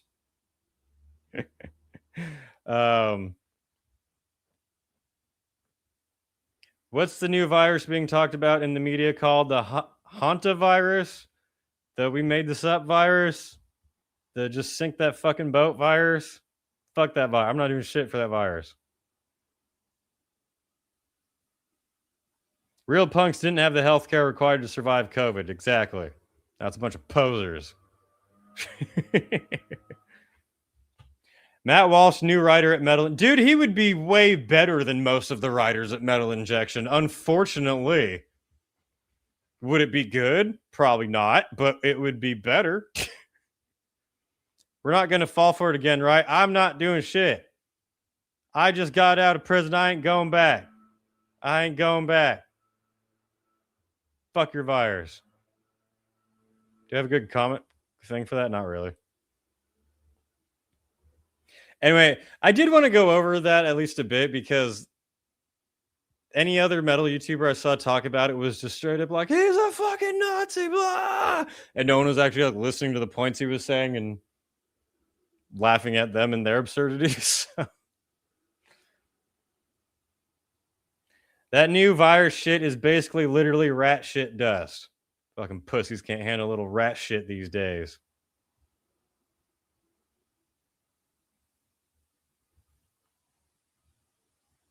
First time I've ever joined a live. Thanks for tuning in. You missed a lot of fun. But 3 hours into this show, damn, this is long. Let's wrap it up. This is still going to take a while, but this is going to be the last thing we go over. I'm going to tell you right now, this video is 27 minutes long. I am not playing the entire thing. I did watch it before, so I know some parts to skip around, but we're going to go through all the funny parts. It's been a while since we went through a body cam video on this channel on the live stream. And we have a good one to react to because this one popped up. Cops catch man carrying dismembered Tinder date in a bucket. Worst title for a dying fetus song ever. The guy who looks a lot like Tim Lambesis. Does he not? Even from that one shot? The, what was it? The thumbnail for this was this. Shut up. He's wearing a Hate Eternal shirt. And that is all the excuse I need to go over this on the channel. You guys want to watch the death metal retard butcher's Tinder date? Let's do it.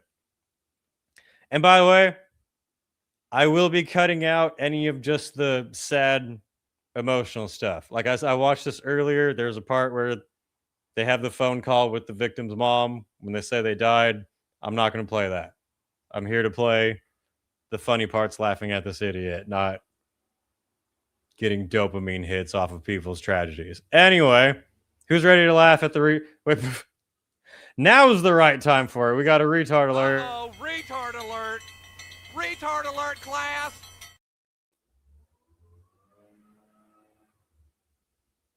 I don't understand how people can do this stuff to other people.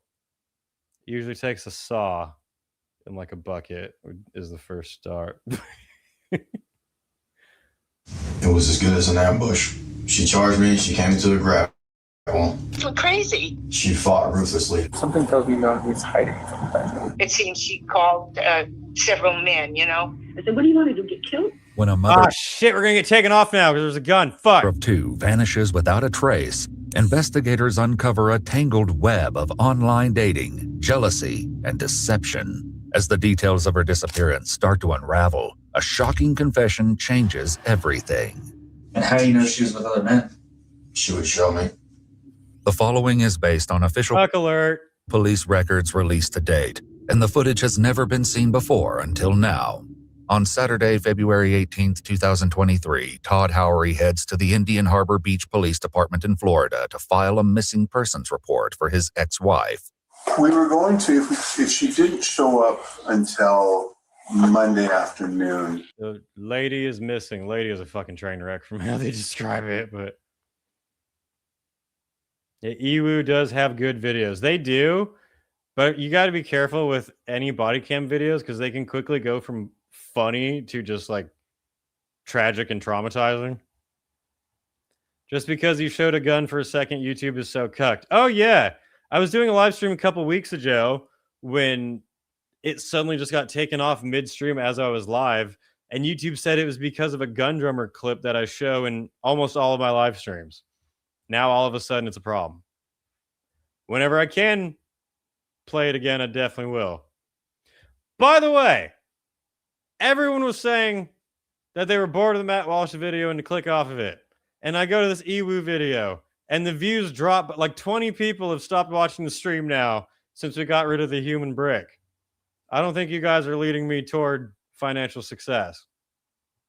We were going to file the missing persons then. Okay, so her name is Nancy Howery.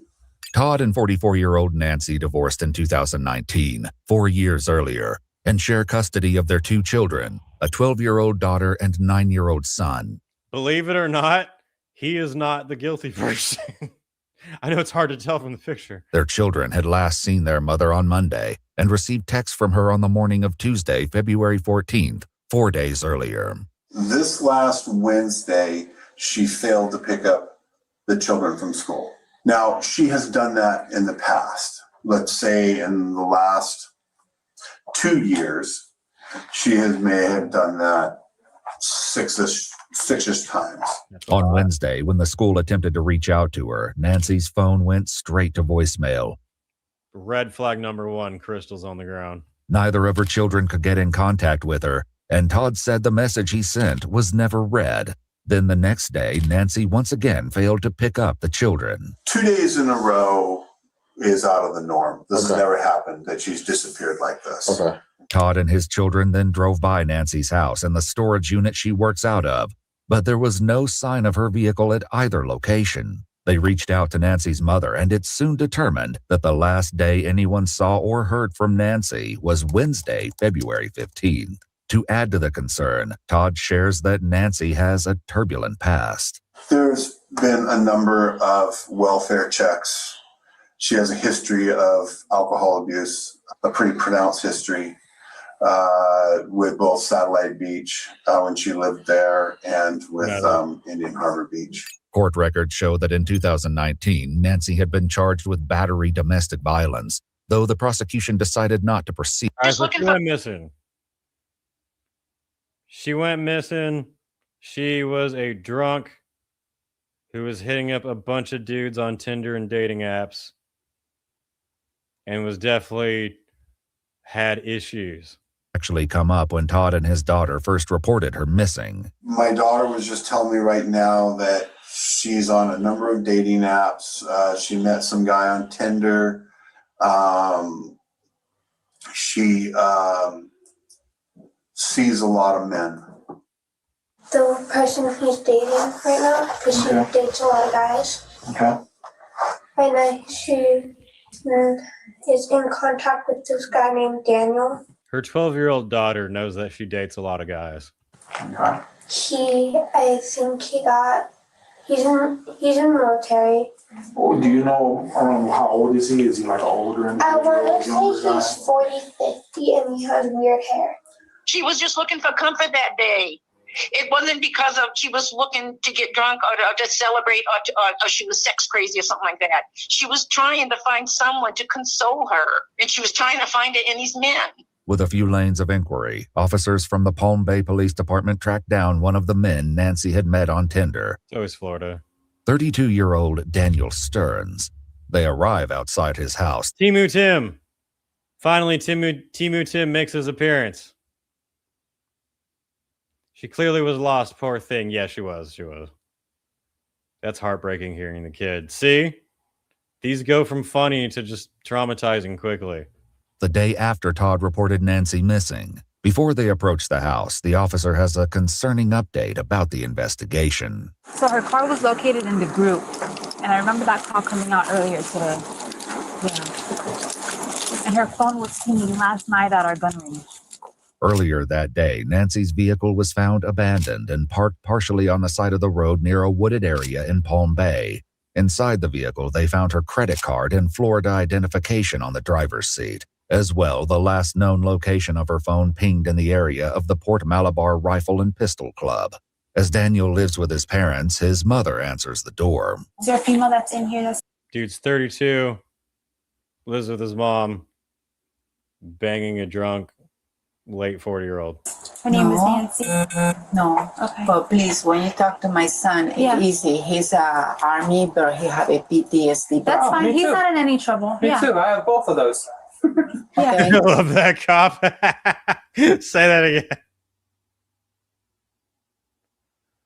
She said that her son was in the army and has PTSD. Easy. He's a army, but he have a PTSD. That's fine. He's not in any trouble. Me too. I have both of those. And the cop's like, me too. That's awesome. Yeah. Go get his ass. He's not in any trouble. Yeah. Just have to ask him if he knows where Nancy's at. That's it. According to police reports, Daniel served 2 tours, with at least one being in Afghanistan. Hey, Daniel, how you doing? How are you? I have a question. Are you familiar with Nancy? I've fallen out because you haven't spoken to her. When was the last time you spoke to her? If I was Hate Eternal, I would have commented on this video saying, we're on tour, check us out. I can say. Okay. Was it has it been days, months? Weeks. It's been weeks. Okay. Do you know where Do you think he's being honest? she might be at? Oh, no. You have no idea. Typical hangout she likes. Does she like any particular bar in the Bronx? She had a friend. Why does he keep looking in the same direction, not at anyone's eyes, when he answers a question? Down St. John's Parkway. Do you have her phone number? No. Okay, so you guys are not like that. You guys don't talk on the phone or anything like that? No. Okay. One of Nancy's friends also spoke with an investigator and a translator. Best ad for Hate Eternal ever. Fighting, always having, arguments. And when you guys spoke weeks ago, was that through phone or did you guys meet up somewhere? When we spoke weeks ago, I mean, it's just like. And that's what shirt he's wearing, a Hate Eternal shirt. And later on when he gets arrested, he's wearing a Slayer shirt. No, it was yeah. We fell off after that. Was that over the phone? Was it in person? Over the phone. Over the phone. But you since deleted her number? Deleted the number and Yeah. even blocked her. That's all I got. All right, thank you. If you hear from her or if she shows up, would you let us know? Because obviously Indian Harbor Beach is looking. So. Okay, so yeah, I'm probably guessing a lot of people have contacted her if she's missing. Yeah. So, I mean, if I hear from her. If she shows up or if you hear anything, just let us know, man. All right. Thank you. As the officers leave, they make Guys, if you're going to lie to the police, try to do better at it than that. note of something inside Daniel's truck. What's that? What? Yeah. Airsoft or is it real?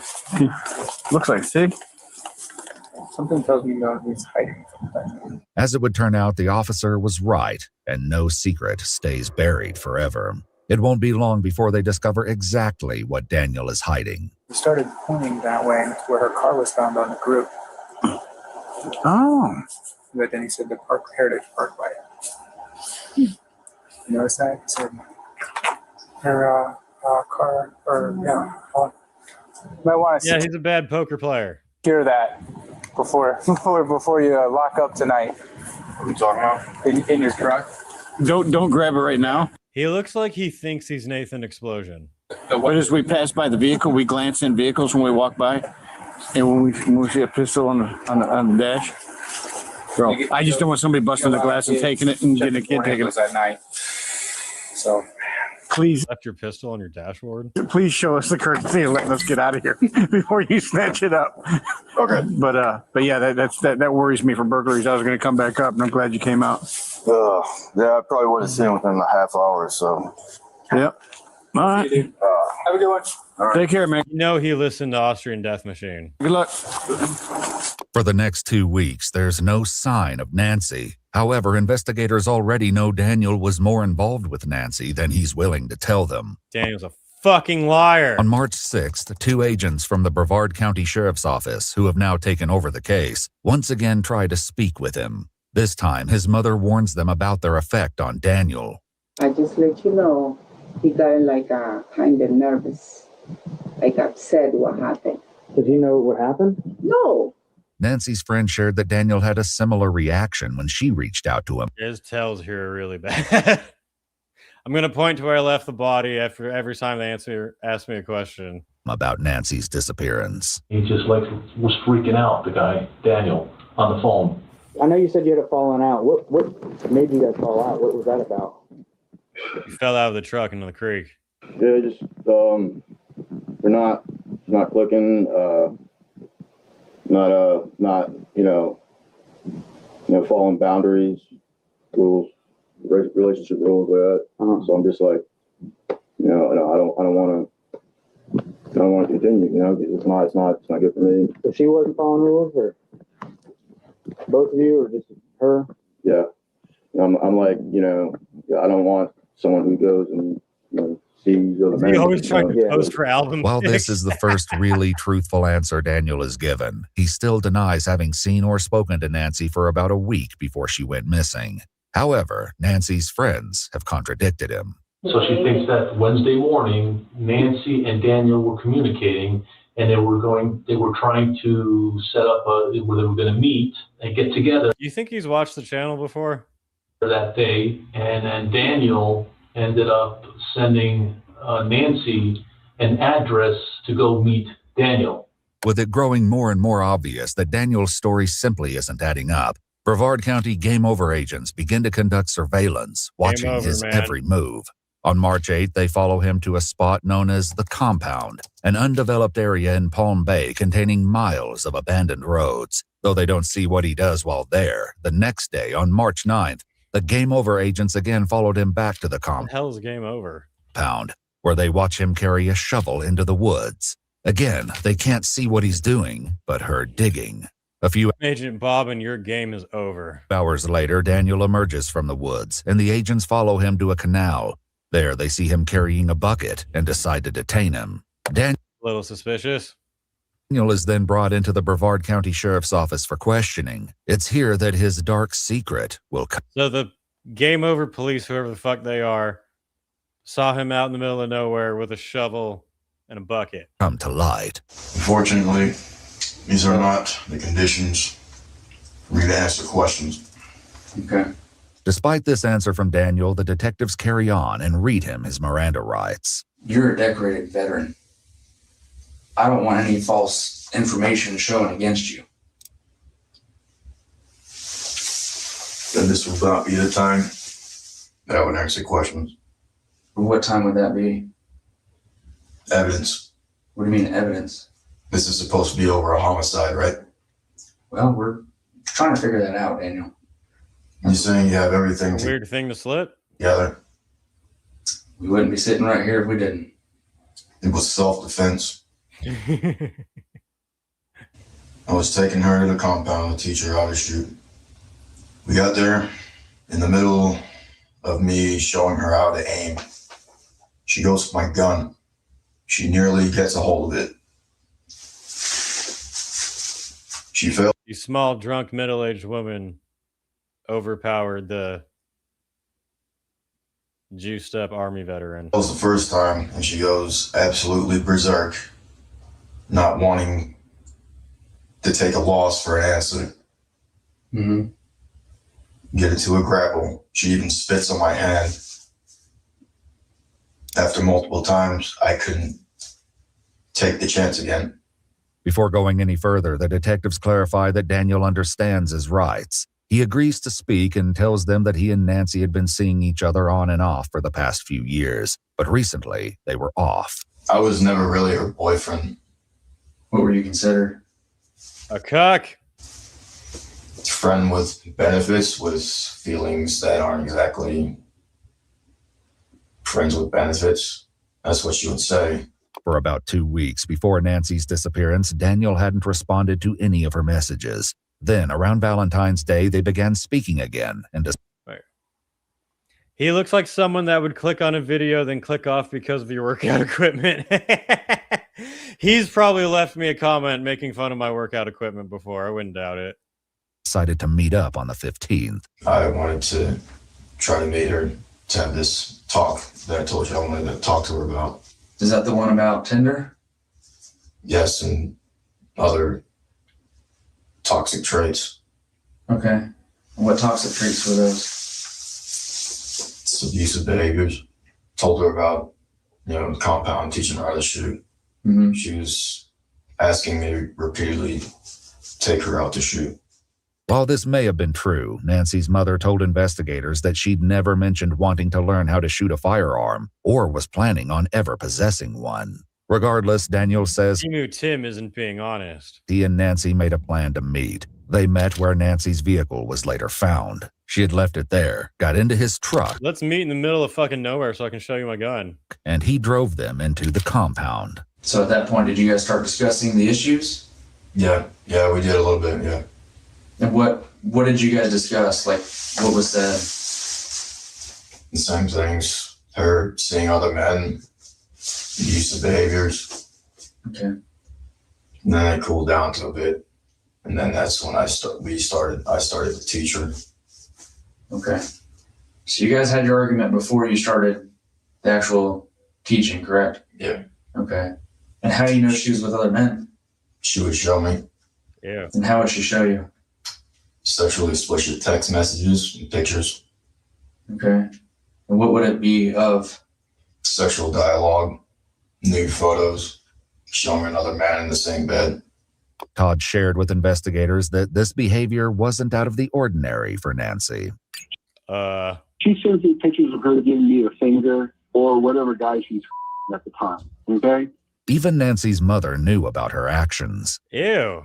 It's always when he gets possessive, and then she would send him a picture, the idiot, to make him mad. And say, if you don't want to see me, I'll find a new boyfriend. And she sends a picture of the guy. I said, what do you want to do, get killed? And why would she do that? That's not a great strategy, I gotta say. It's really left to my imagination. I would only think because she wanted to taunt me. It feels like narcissistic behavior. Okay.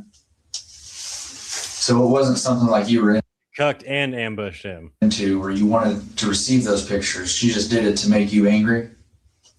Yeah. Daniel says she'd done this multiple times since he met her, and this was one of He's less exciting than Matt Walsh. Imagine if you had to talk to either of the them. reasons he stopped talking to her. So in that 2-week period that you left her on red, how many pictures or messages did she send to you that were the explicit ones? I can't count. More than one? There was many. That's all I can say, really. If you could give an approximate, how many? Just so I have a better understanding. I'd say between 10 to 16. She thinks that Nancy liked him, but she didn't want a serious relationship with him. Daniel, on the other hand, Someone said she needed psychological help. Unfortunately, she found this guy. This is true.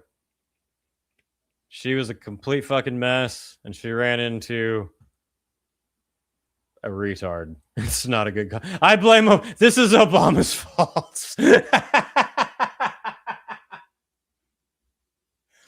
You see, the reason, the time that she started sending him pictures of other men was during Obama's presidency. There'd never been anything like that before. and was trying to be more controlling and wanted more of a relationship. With this background finally established, investigators attempt to understand Daniel's claims about what happened at the compound, and he paints an unsettling picture. I know you explained that you guys went out there to train and stuff. What led to her acting the way she did? What happened? It was as good as an ambush. What do you mean by that? She was close. She was next to me. Okay. I was showing her form. I was talking to her through Drunk 5'2" middle-aged woman ambushed me. fundamentals. Mm-hmm. And it was right there. It was as good as an ambush. Okay. When you're saying good as an ambush, was it more than one person? Explosive. She made an explosive movement to try and retreat, to take my gun from me. She fought ruthlessly to take it from me. She was unresponsive to the words stop. So as you guys were fighting, was she saying anything? You drove her to a secluded area to show her your gun, and then she all of a sudden decided to try to take it from you and kill you. She said she hated me. What would have led her to hate you? I feel like it was denying her power over me. Mm-hmm. She took deflections as an insult. She would continue to insult me unprovoked. though Daniel has made clear attempts to portray himself in a very specific light. She called him a poser. Made fun of his cut-off shirts. K. Jones, are you all right, man? You're leaving strange comments. I recommend maybe trying to sober up and talk to some people you can trust. Some people you're close with. Maybe being in a live stream right now isn't the best idea. I know people like this and watch the drama from the sidelines. Fortunately, never to this degree, but still. Pro tip, don't show up to a police interrogation dressed like Patrick Bateman when you killed Paul. Hey, Paul! Investigators uncovered a conversation between him and Nancy from September 3rd, 2022, over a year earlier. It appears that Daniel was seeing another woman at this point, and he texted Nancy, "You with her, I'm going to make you suffer. You will suffer." She charged me. She came into the grapple. She nearly took it from me. She even spits in my hand. There just wasn't any sign of quit, even with an upper hand. What is the spit in the hand? Why do we keep referring to that? What's that? Slip. Okay. So was your gun slipping? It was. Daniel claims that Nancy even attempted to bite him. That sounds... This drunk weird woman thought of the idea of spitting in your hand so that the gun would slip out of your hand. I don't believe that. So what happened from there? She advanced to the end, and then I shot her. Where did you shoot her? It was in the head. How many times was that? Once. They even tried to use Aikido. So you're trained in Aikido? The short, drunk, middle-aged woman attacked me, so in self-defense, unarmed woman attacked me, so in self-defense, I shot her in the fucking face. Yeah. No, so I'm good. Okay. Are you trained in anything else, or just that? I know throw moves. Since Daniel has already admitted to shooting Nancy, investigators are eager to understand what he did with her remains. Did you call 911? I didn't trust the law with that situation. And why is that? So I thought it better to just hide her body. I didn't think the cops would believe my self-defense story, so I thought I would just hide her.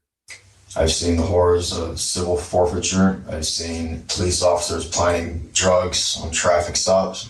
What went on from there? What happened from there? I carry her body into the nearby woods. Daniel claims he left her body exposed in the woods before returning a few days later. Was she in full body form, or did you do anything to the body from there? Decayed. Okay. Some vultures came. 5 days after Nancy died, Daniel's internet history showed that he searched for, "What does it mean when I see a vulture?" The rest. What does it mean when I see a vulture? Uh-oh, retard alert. Retard alert, class. What in the actual white jumpsuit is going on? Retarded metalhead butchered his Tinder date and claimed that it was self-defense. Rest of his search history would reveal another twisted layer to the case. Was she buried out there, or did you just leave her in the wooded area? I did bury her after some days, and then I unearthed her to burn her. Using lighter fluid, Daniel burned Nancy's remains, including her phone and keys. Crime scene investigators discovered an area of loose dirt and what No one noticed? No one smelled it? Appeared to be burned human bone fragments, a human tooth, and a charred portion of what appeared to be human skin. Just before they arrested him, the game over agents had watched Daniel carry a bucket to the bank of a canal. I was cleaning the buckets that held her ashes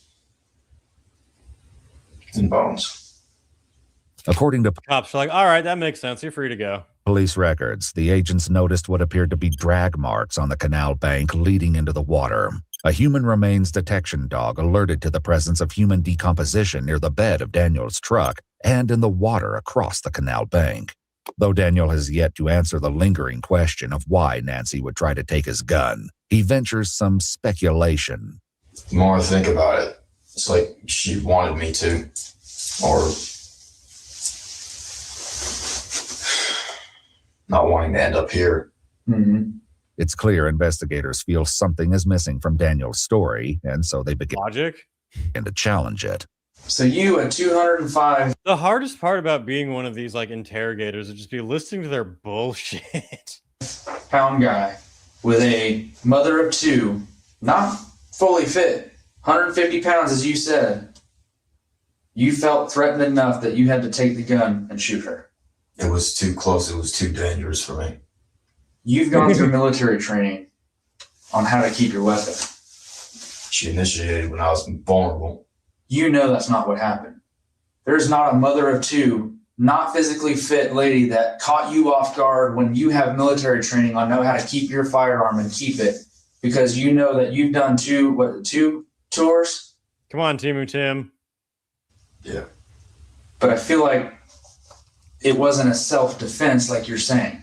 She was unarmed and your self-defense was to shoot her in the face, not to try to like trip her, grab her, restrain her, even punch her and knock her out. There's something you're holding back, and I understand that. At 3:30 a.m. on the day Nancy died, Daniel's search history showed that he looked up uncensored videos, murders, executions, terrible accidents. Dude stabbed his ex-girlfriend at the mall, and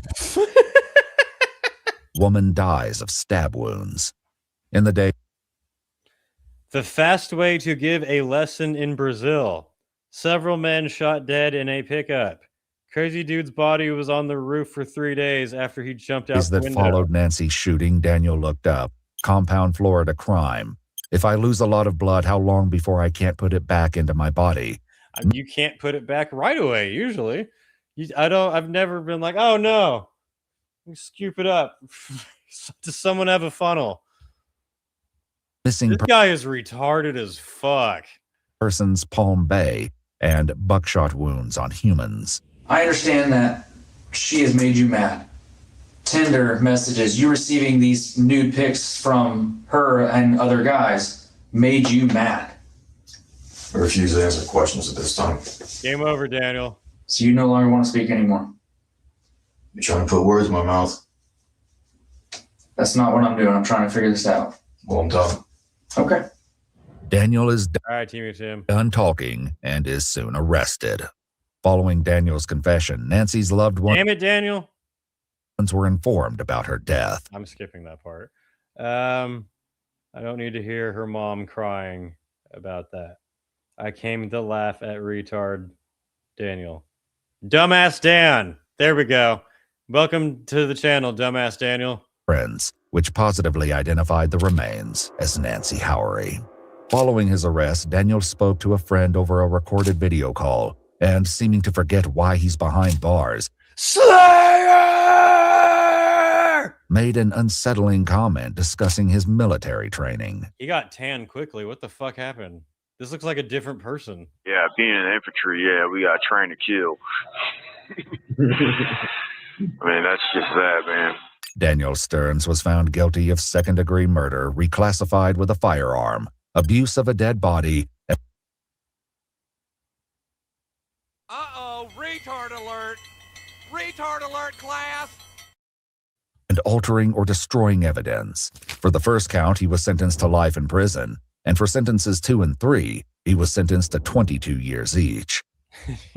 That's so silly when they're like, you got 3 consecutive life sentences. Like, just shoot him. Why do we need all this stupid stuff lined up of you're going to do all of your life and then you're going to do another 20 years? All sentences will run concurrently. Never got to see Hate Eternal live.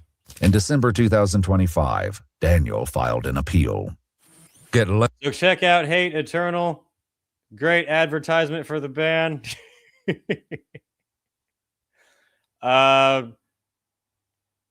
wyattsmetal says if you're going to butcher your Tinder date, be smarter about it. Don't do it just like that.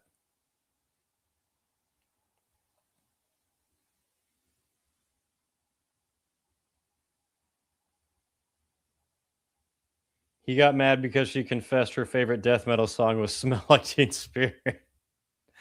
He played a Hate Eternal song and she was like, this sounds awful. And then he shot her. That's what happened.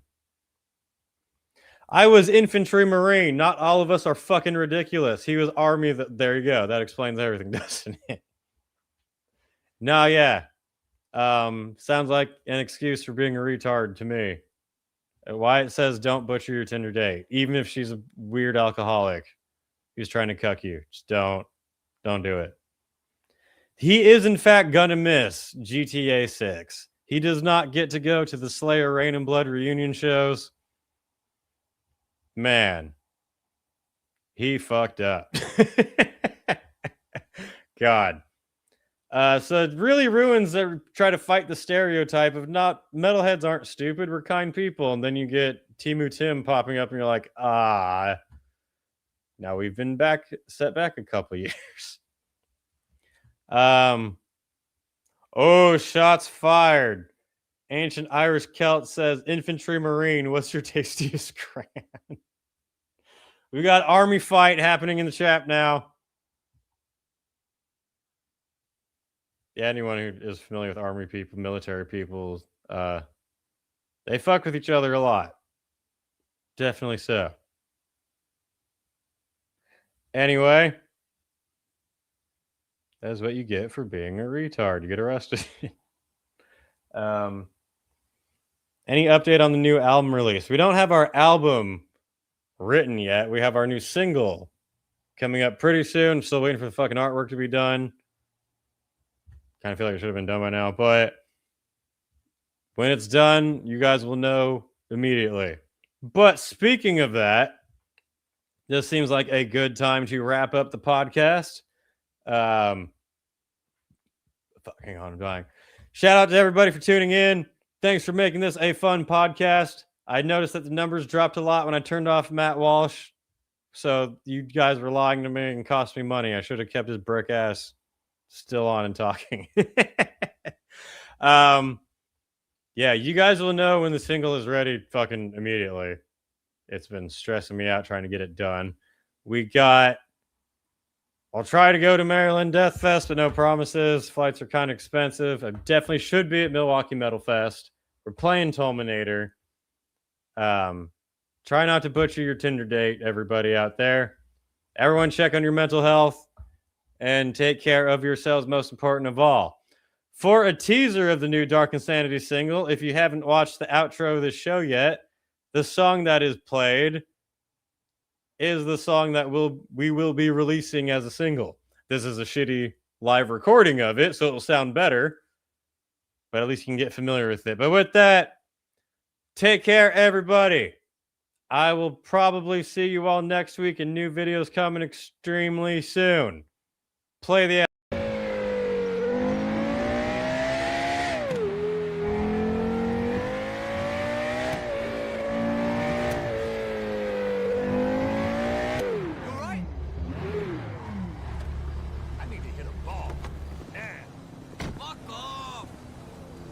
To your thighs and belly. Like I care.